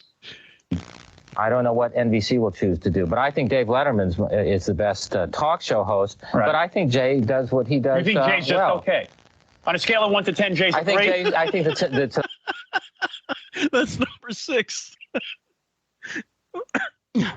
On a scale of 1 to 10, how real does my hair look? That's 6, guys. Here you counting? You better be rating. Yep. Tonight Show, as it is not as creative a show. And you hate the music on the Tonight Show, true? Isn't it kind of dull and bland? You know what? I'm one of those people, honestly, who doesn't pay attention to the music. You don't care about the music on the Tonight Show? I don't watch it tonight. What do you think about the curtains on the Tonight Show? Do you think the drapes match? Do you think the bandstand looks nice? What do you think about the doors when you enter the building? Are they aesthetically pleasing? Who gives a shit? It's like asking what they thought about, how every show used to have a, step by step, day by day, or everywhere you look. Every song every sitcom had a song. Why are you asking this? Now the world gonna move to the beat of just one drum. What might be right for you may not be right for some. Alan Thicke, sorry. Facts of life. Jesus Christ.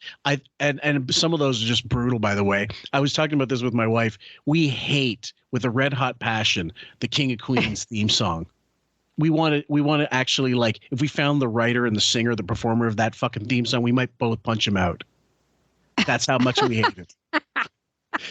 It sounds like some kind of, like, I can't say, but why are you asking? Would you in the middle of our show just say, "Hey Sam, what do you think about the King and what do you think about that theme song?" Well, who cares? Well, now we're forced to, because Howard's discussing the minutia. Howard, or like Gary, I know we're talking about Letterman and Leno, but what do you think about the band? What? Well, geez, my vast musical knowledge, Howard, let me tell you all about it. Show for the music, but so it doesn't bother me one way or the other. I got to ask you about Arsenio when we come back. That's Sloucho. Oh, when no. we come back. Let me take a break. We have to then see. No. Keep in mind, guys, he is okay. If this is 90 or 91, I think it's 90. He is fresh. No, he's not fresh. He's 3 years out of getting leaving the Tonight and losing out to Arsenio and not getting his late night show. So he still has Arsenio on the brain as this asshole. Arsenio is like his Opie and Anthony. Right. Or his Steve Perry, calling him Big Bird all these fucking years later. And he's upset. He's upset because that usurper took my fucking gig. That was never yours. Yes. Mm-hmm. And I mean, and getting these comics to go in after him. He did the same with Leno in his first Tonight Show appearance after Carson retired. And he went after Arsenio, and Jay Leno was like, I think he's a good stand-up. I don't know what your problem is. As if Leno on national television was ever going to say shit about Arsenio. And the best thing about ratings and a free market economy is the audience will tell you if they like you. So Arsenio got to stay because people watched it. It became a cultural phenomenon, and he did a good job for the time. So that's why he got to stay. But you didn't. It was merit-based. That's all there is to it.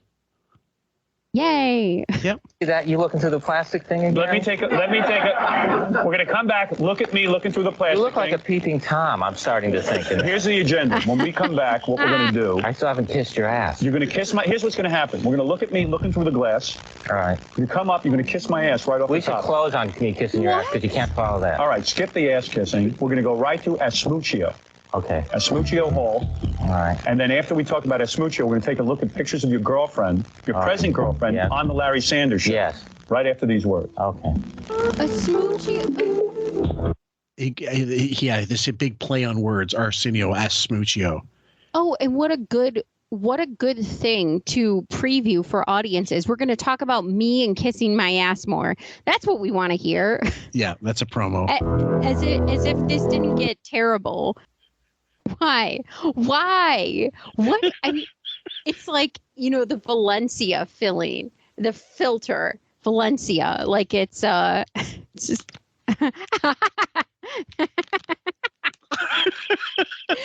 Mia could put together a better fucking intro using a Windows 95 computer.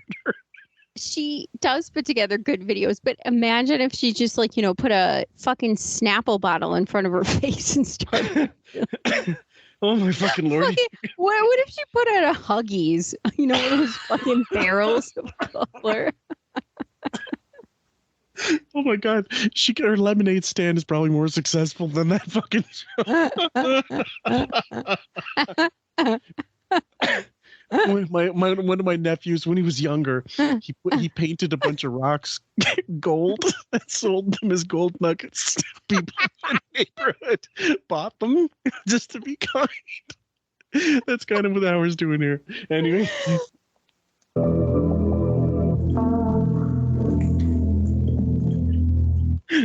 With you bring a hair person with you? Is that no? I don't. What do you bring? You bring the guy Judd with you? Judd Apatow is my friend who's producing the Ben Stiller show on Fox. And that's a very, very early mention about Judd Apatow. I never heard of him. Well, I was a long time before I ever heard of Judd Apatow. It wasn't until he started doing movies actually that I heard his name thrown about in the press.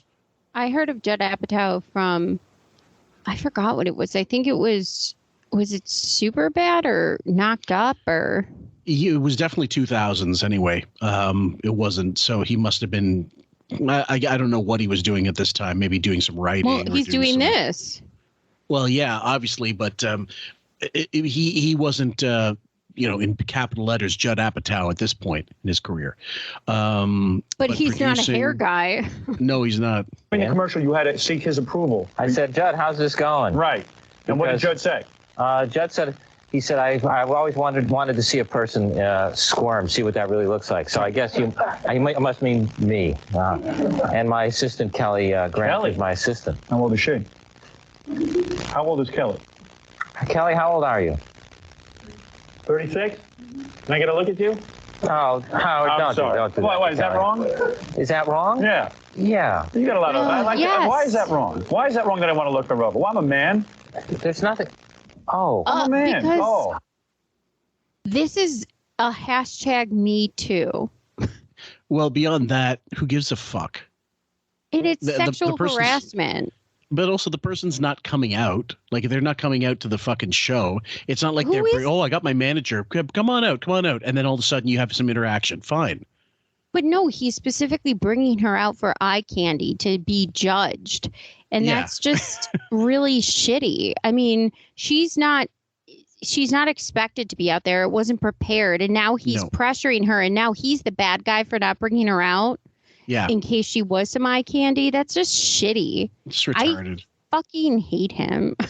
There's nothing wrong with a man looking her over, but to pull her out on television or something would make her feel awkward. Because, she's just nice to come and participate and sit behind the camera. Here you are, a guy who goofs on television shows. The Larry Sanders Show is you're making fun of other talk shows. Sloucho is everything you should hate in life.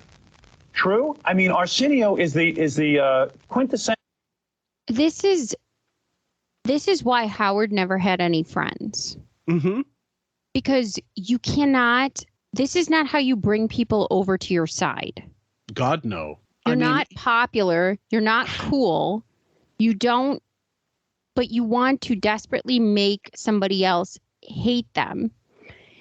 The thing that he did good from the radio show, and I will say, is he convinced me to hate Jay Leno. Like, I hated Jay Leno because of Howard. You mean it worked on you? It worked on me, like that aspect. Right. But that was because there was no internet, and I was not informed on all the ins and outs. And I listened to him, you know, so he had that luck of not having blogs and, you know, truth and social media out there. For sure. Well, the thing was, again, he does this pitting people against each other, what he thinks is going to be ratings. Now, the truth is, if it did work, yeah, it would be something. It would be a headline. So he was always looking for something controversial. But he doesn't understand that none of these guys are going to talk shit about the other in an open forum like this unless there's some really, really desperately hard feelings. And there aren't, because Garry Shandling's on the outside of all that. Well, I will say, because I said, obviously, that, you know, it's not something you get to, you don't hate somebody after just one time of saying it. It was like a grooming. Oh, yeah, absolutely. So, you know, a grooming of hating him. So that's why I'm saying, when you bring up this random comment about, what does he call him? Asmuchio? Asmuchio, yeah.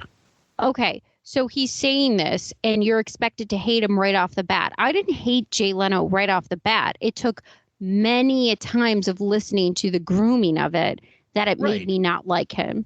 Well, so you just can't just throw that out there and expect somebody to come over to your side. You have to you have to have the no internet, and you have to constantly be listening, and you have to constantly be told he's a loser, he sucks, he's PC. You have to be constantly told these things. Yes, but you also have to count on that person to not have the forethought to go and look this up to see what the truths of it all are.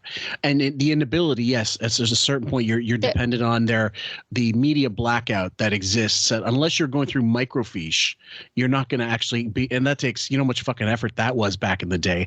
You're not going to find out that, no, he didn't steal this bit from you. You're full of shit. Well, that's why that's why the Arsenio thing, we as listeners were convinced about this side of it because we didn't hear the other side of it, because there was no other side of it, because there was no internet. There was no YouTube. We can't watch old episodes. But that's right. But also because Arsenio wouldn't make it a story. He wouldn't go back at him. Right. But Jay Leno didn't either. But in a lot of ways, though, we couldn't just say, you know, if we missed a show back then, it was done. It went into the air. It was gone. I used to VHS tape like shows like Buffy the Vampire Slayer. You know, like I would have to, if I had softball practice and it ran past, I was like, okay, make sure that we have it ready to go to record it, because I'm going to miss the first half. You know, you had to do that back then, or it was gone. Yeah, absolutely. Unless somebody else had a copy of it or somehow, but they had to be on the ball. So this and the Arsenio thing, I remember before I even bought the book Private Parts, I didn't like Arsenio's show except for the music. The guests he'd have on would dictate when I would watch it. Pretty much the same after Carson, the same on any late night show. If a guest was there that I was interested in, I'd watch, but it was never for the hosts. Never. Potential host that you make fun of. He's the guy who gets in your face and kisses your ass, doesn't ask you anything interesting. It's everything is very safe. Don't you agree with that? Well, what I don't like, and what the Larry Sanders Show really explores, is the hypocrisy between a host that's one way on the air, but in real life is something else. This is so ironic. I don't know. That just obviously he didn't think of this when. You know, if you were a prepared interviewer, you would think about what is the show about? And then you would act and interview accordingly. But he's not even getting that. No, God, no. And the other thing is first of all, he's not a watcher of the show. He claims he did. He claims he enjoyed it. Like everything else, you know, up to present day, he doesn't watch the projects of the guest. He doesn't listen to the music. He doesn't read the books. He doesn't know. He doesn't care because he's too lazy and he's too stupid. I think he watches things. He doesn't retain them unless there's a hot guy. That might be. Well, the other thing is, yeah, like the reason why we had to stop that, obviously, guys, like Garry has no idea exactly how much of a fraud Howard really is. Nobody did. Really, like, I guess you'd have to be a Steve Dahl to know, or like a person on the inside to know exactly what's bullshit about him. I think that in this moment, he has an inkling. Yes, absolutely. But it's like, because the other thing is, keep in mind, he's a fan of the radio show. It doesn't mean he listened to it religiously. I think right now, as he's watching him stand up and down and he's saying how uncomfortable he is, and he's listening to Howard, spout off, he has an idea. And I think he's making this comment with kind of the knowledge that when he says this statement, he knows that, oh my God, I have just kind of encapsulated what you are. Yeah. Yeah. We'll have to play a little more, but either way, you might be right. But I mean, I sure he sussed him out in minute 2 that this is a hapeless piece of shit and he doesn't know what he's doing. And what have I signed myself up for? But as it progresses and by the time it's over, he definitely will have had the sense of, oh my God, I don't know. Like, this isn't the radio show. This is not entertaining. What am I listening to? Why is this show so incredibly hideously unfunny compared to his radio show? And he's figuring it all out in his head, as you said. Yeah. Yeah. Arsenio, that guy? Well, unfortunately, I don't know Arsenio well enough to know the answer to that. If I did, I would tell you. But the times I've been with Arsenio, he's been a very nice guy in real life as well. And how do you feel about his show? His show, he brings his point of view to the show. I believe you're just... You didn't even give him a chance to fucking answer. You're stepping all over it. Fucking idiot. And why are you, like, yelling? Like, why is his volume so much more verbose than Garry's? The levels, yeah, I think it must be nerves. But his delivery is so much more energetic and confrontational. Like, what do you want him to say? Because you want a specific answer out of your guest, clearly, and he's not giving it to you. So you keep needling him into a corner. And the longer that Garry goes on and he's not giving him the answer he wants about Arsenio, he gets louder. He gets louder and more direct with him. Like he's trying to, badger a witness. So, yeah, he wants the soundbite. If he doesn't get it, he's got to go different angle. But it's like a terrible angle. And he just thinks if I'm loud enough, I can make this happen by badgering you into it. Right. It's a 3-lane change on the highway with no signal. It's like somebody in a trial and the defense lawyer is not saying objection. Well, so the prosecutor just keeps hammering away.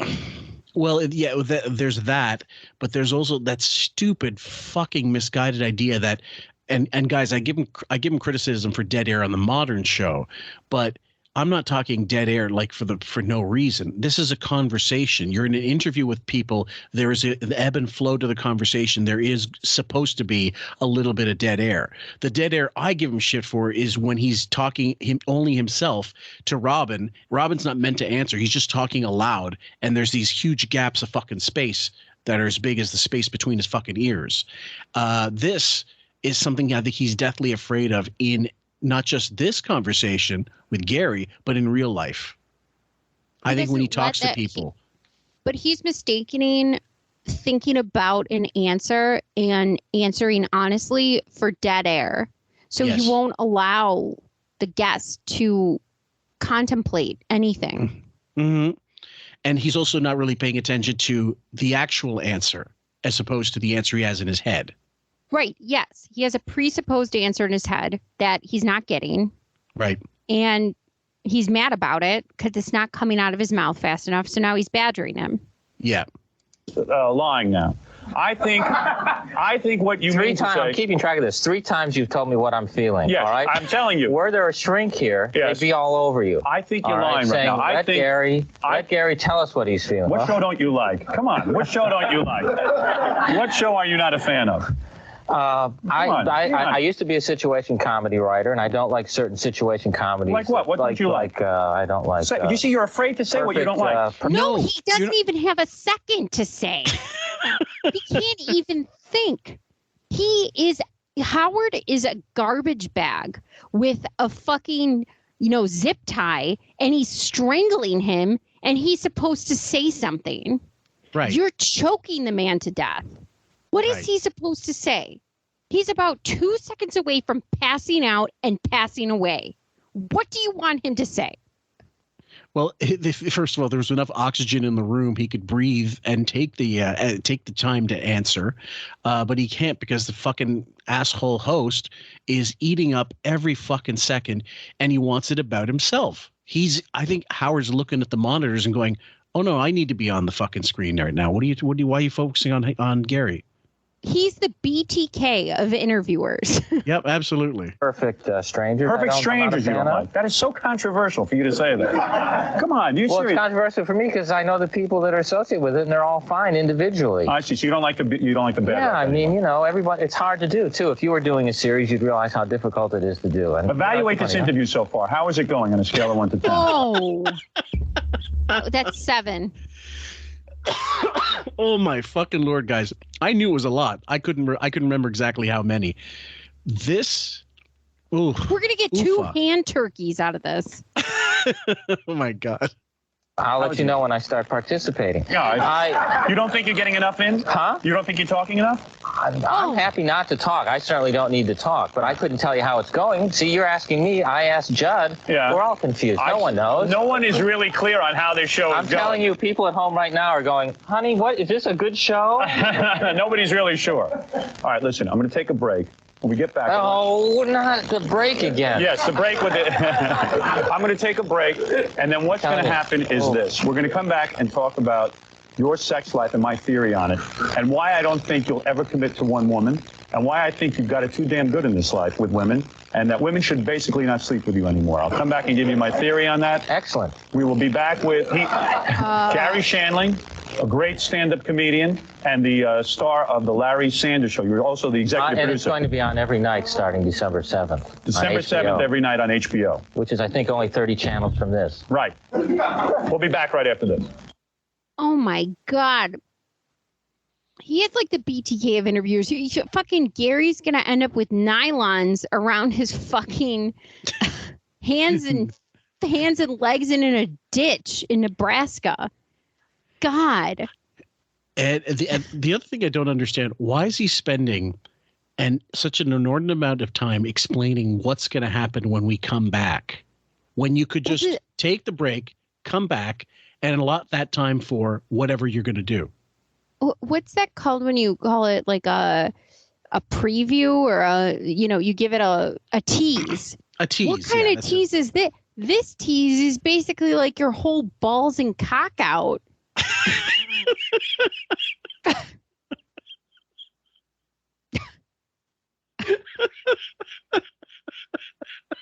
Yeah, pretty much. My God. Oh, there's a lot of mystery. You're helicoptering it in our faces. Okay, I'm shutting this off. Listen, when we get back, I'm going to ask you all about the house you live in. Then they come back after the little head shame, the head flies by the screen 20 times.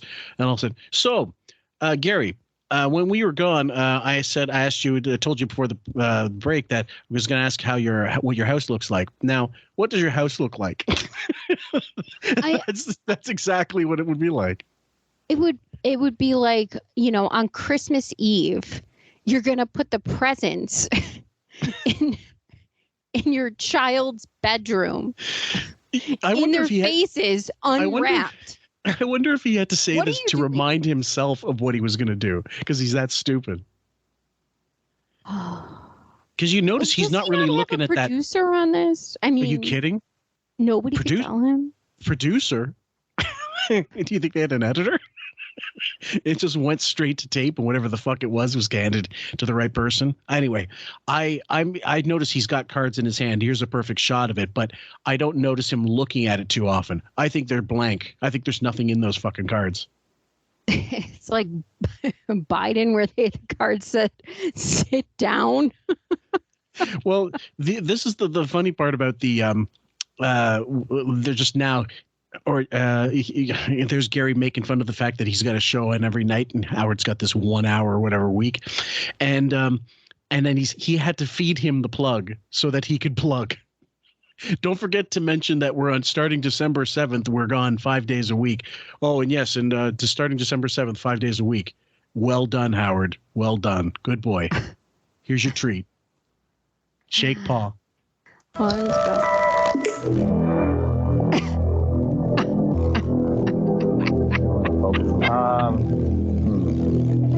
I don't know. Yeah, we're back here. I'm Howard Stern.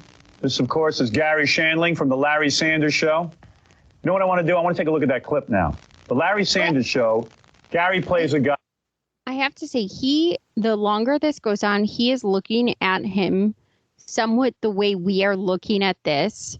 Mm-hmm. Like, he's got the what the fuck eyes. Mm-hmm. What the fuck? For a number of reasons, not just what does he look like, how he's acting, why am I here?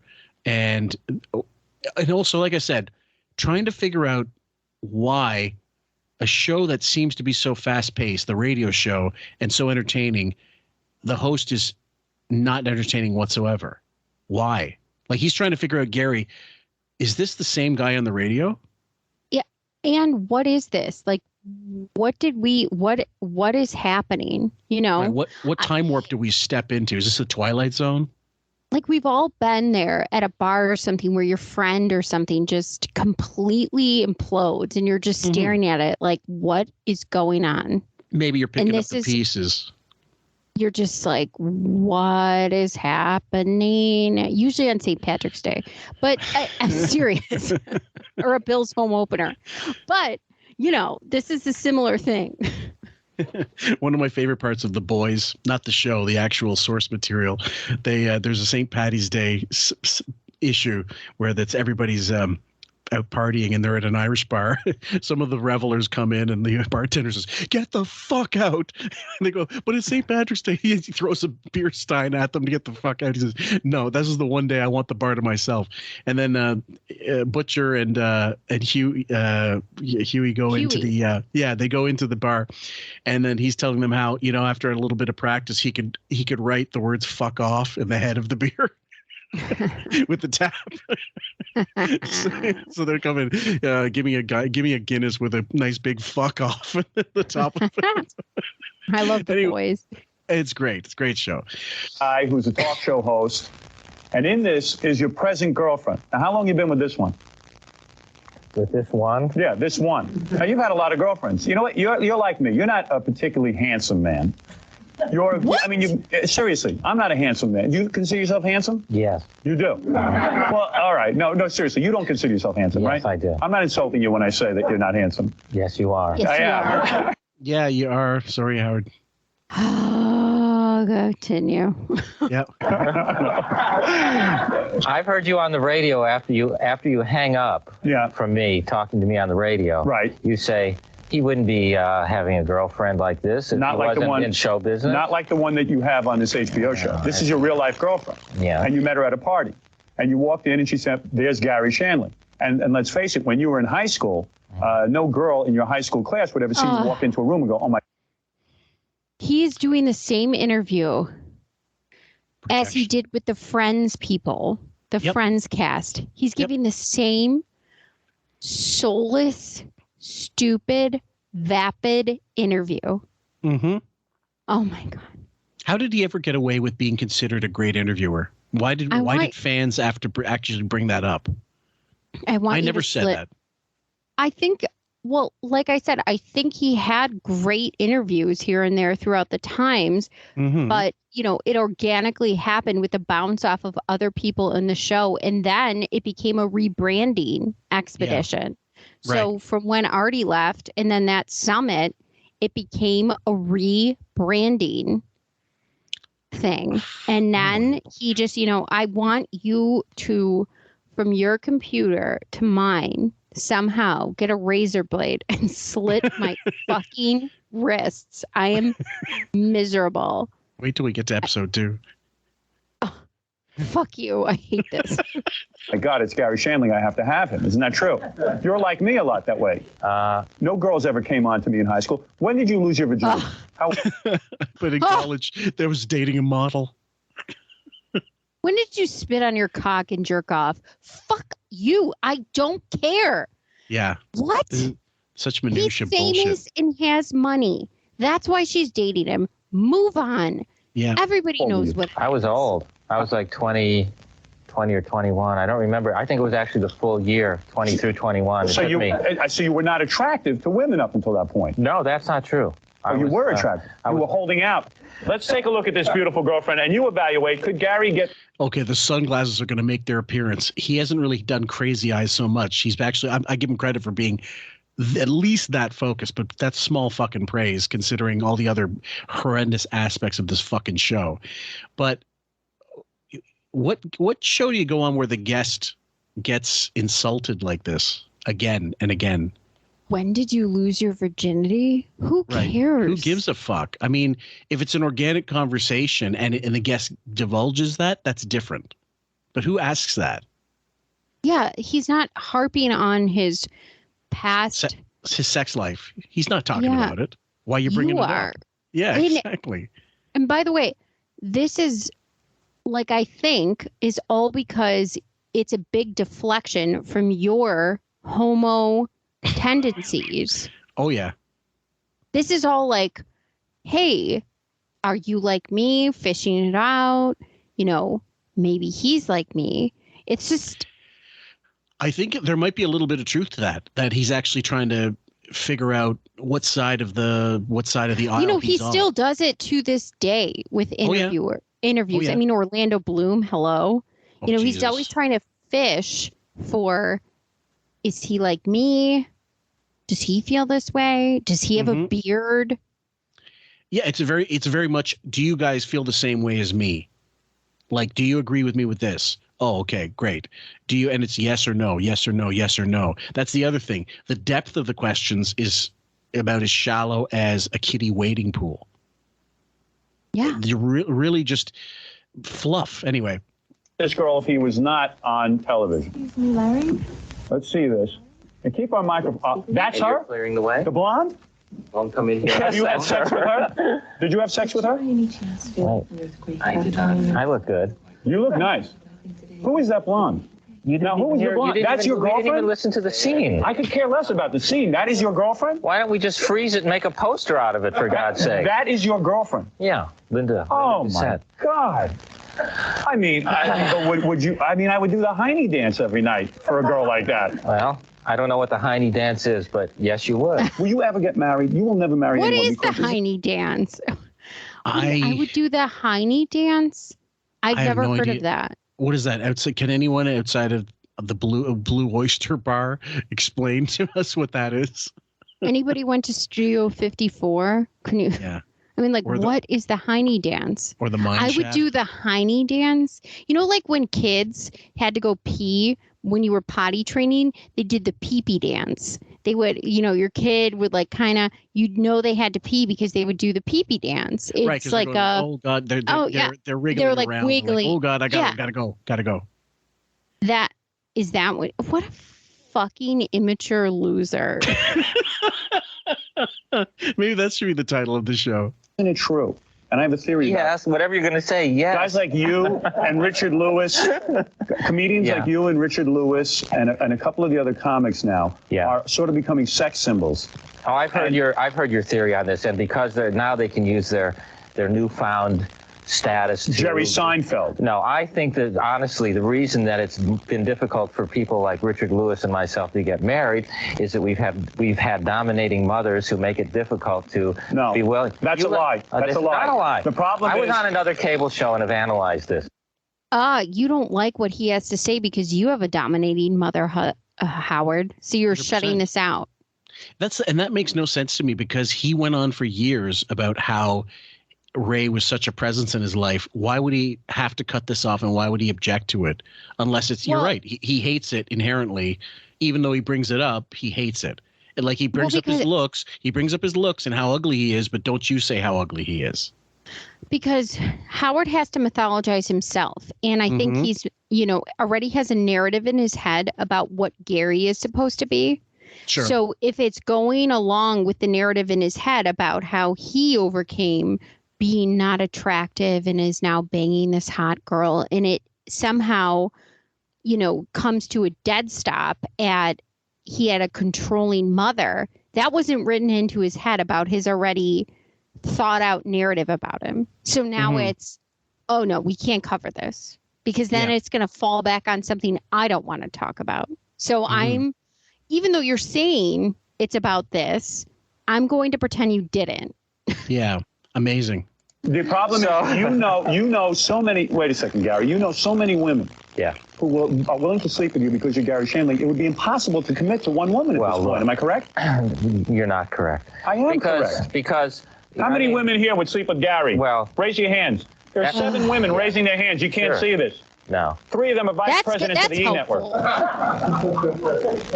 No, I mean, that's a fantastic luxury in life. And why would you get married when you have all these... I didn't see anybody raise their hand. I saw some people raise their hand. All right, it's dark out there to me. It's just an abyss, but all right. Are you a happy man? No. You are not happy. I am. I'm pretty happy. Fuck, I can't even breathe between listening to the questions, the answers. There's not even a fucking second of fucking silence in between response, question, response, question, response. Nothing. You could get more out of Anne Heche getting dragged out of that burned house onto an ambulance in this interview. She'd be a better host right now than he is. Sorry, Anne. We love you.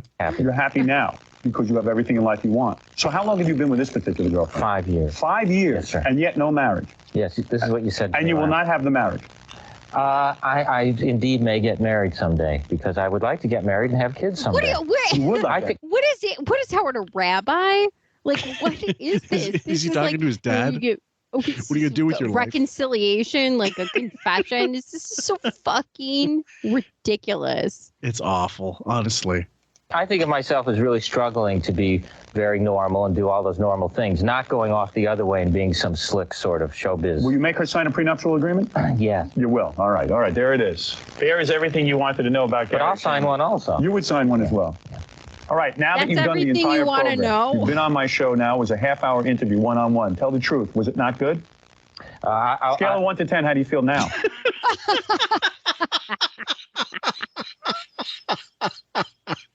I've run out of fingers, Howard. It's 8. We're almost two hand turkeys.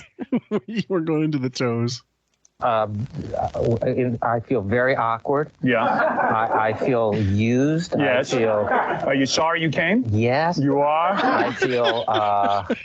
would you, come on, be honest now. Would you recommend this to other celebrities? Celebrities are going to ask you what it was. I would recommend it to anyone who enjoys being... put in the hot seat. Well, wait a second. How did I put you in the hot seat? Didn't I make you look good? Didn't I give you a lot of... Oh, Christ, guys, I feel like I feel like there's a fucking... I'm taking a queen bed and on my shoulders, and I just dropped it. Every time I pause this, I'm going, okay, breathe, take it easy. This is just madness. It's madness. A verbal electrocution. This is the end of the Green Mile. Yeah. You know, and we are literally that guy with the sponge that's not wet. And it just keeps going. Oh God. We are in an electrocution chair, and they didn't wet the sponge, and the guy is just, relegated to that chair, bouncing back and forth, half with a dead, flaming head, and everyone's puking. No, I did not make you look good. You don't think so? I don't know. Do people think that I look good? How did he come off? Then I take it all back and I give it a 10. You do give it a 10. Oh, that's awfully decent of you. Give it a 10. Well, anyway, I do appreciate you coming on because there are a lot of people who are afraid to do the show. And I think you showed a certain bravery coming on the program. And I think me, it is. Yeah, and I know. I think you proved something. I think you said, "Hey, Howard's okay to do an interview with." He is okay, and anybody out there watching, any other celebrities, all right, All right, the Larry Sanders Show. It's a real funny show. Garry Shandling, thanks for coming on, and we'll see you the next time on the Howard Stern interview. Yeah. Thank you, Howard. That was not painful. This wasn't as bad as I really thought it was going to be. What did you expect? Hell. Hell. Okay, so you see some of the names here of camera operators. Scott DePace. You're going to see some familiar names in here. One second. Howard's hair styled by Ralph, makeup by these people, whatever on this show. But hold on. Okay, wardrobe provided by Henry Duarte. I don't know. Wardrobe styled by Becca Glesby. So I guess Ralph wasn't in charge of this actually, but who knows? Maybe he had some kind of input. Was. Yeah, I think so. Don Buchwald, executive producer. Of course, he had to fucking crowbar himself into that.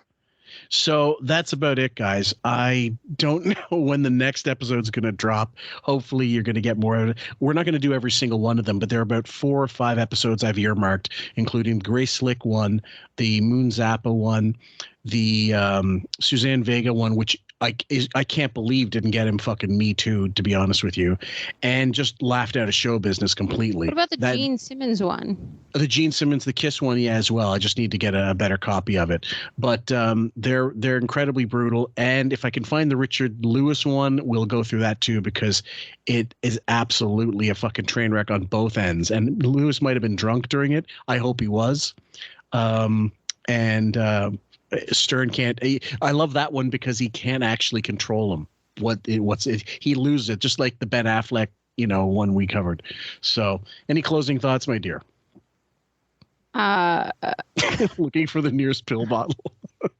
No, I just, was hoping you would put a hefty bag over my head and suffocate me slowly and take pictures, and then write the nearest press. Yeah. No more guys, TK. We for the win. Okay, guys, we got more in store for you all this month. We're going to get on the Hurricane Sandy saga. We'll have recorded at least one episode going into the fall, and then when we get together with Ben, we're going to put out another Colford as well. So that's coming down the pike. So we hope you enjoyed this one, and we'll see you on the next one. We love you. Take care. Bye. This guy sounds exactly like I was at a bachelor party when I was a longshoreman. This Cuban guy was drunk sitting right next to me, and this ugly stripper was giving me a lap dance. She put her spread ass right in my face, and this Cuban guy kept going to me, Artie, eat the spider.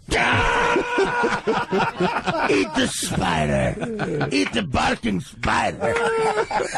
I mean, like he was possessed by something. And we were like, dude, what are you talking about? El like, Creepo. What's the spider? He's like,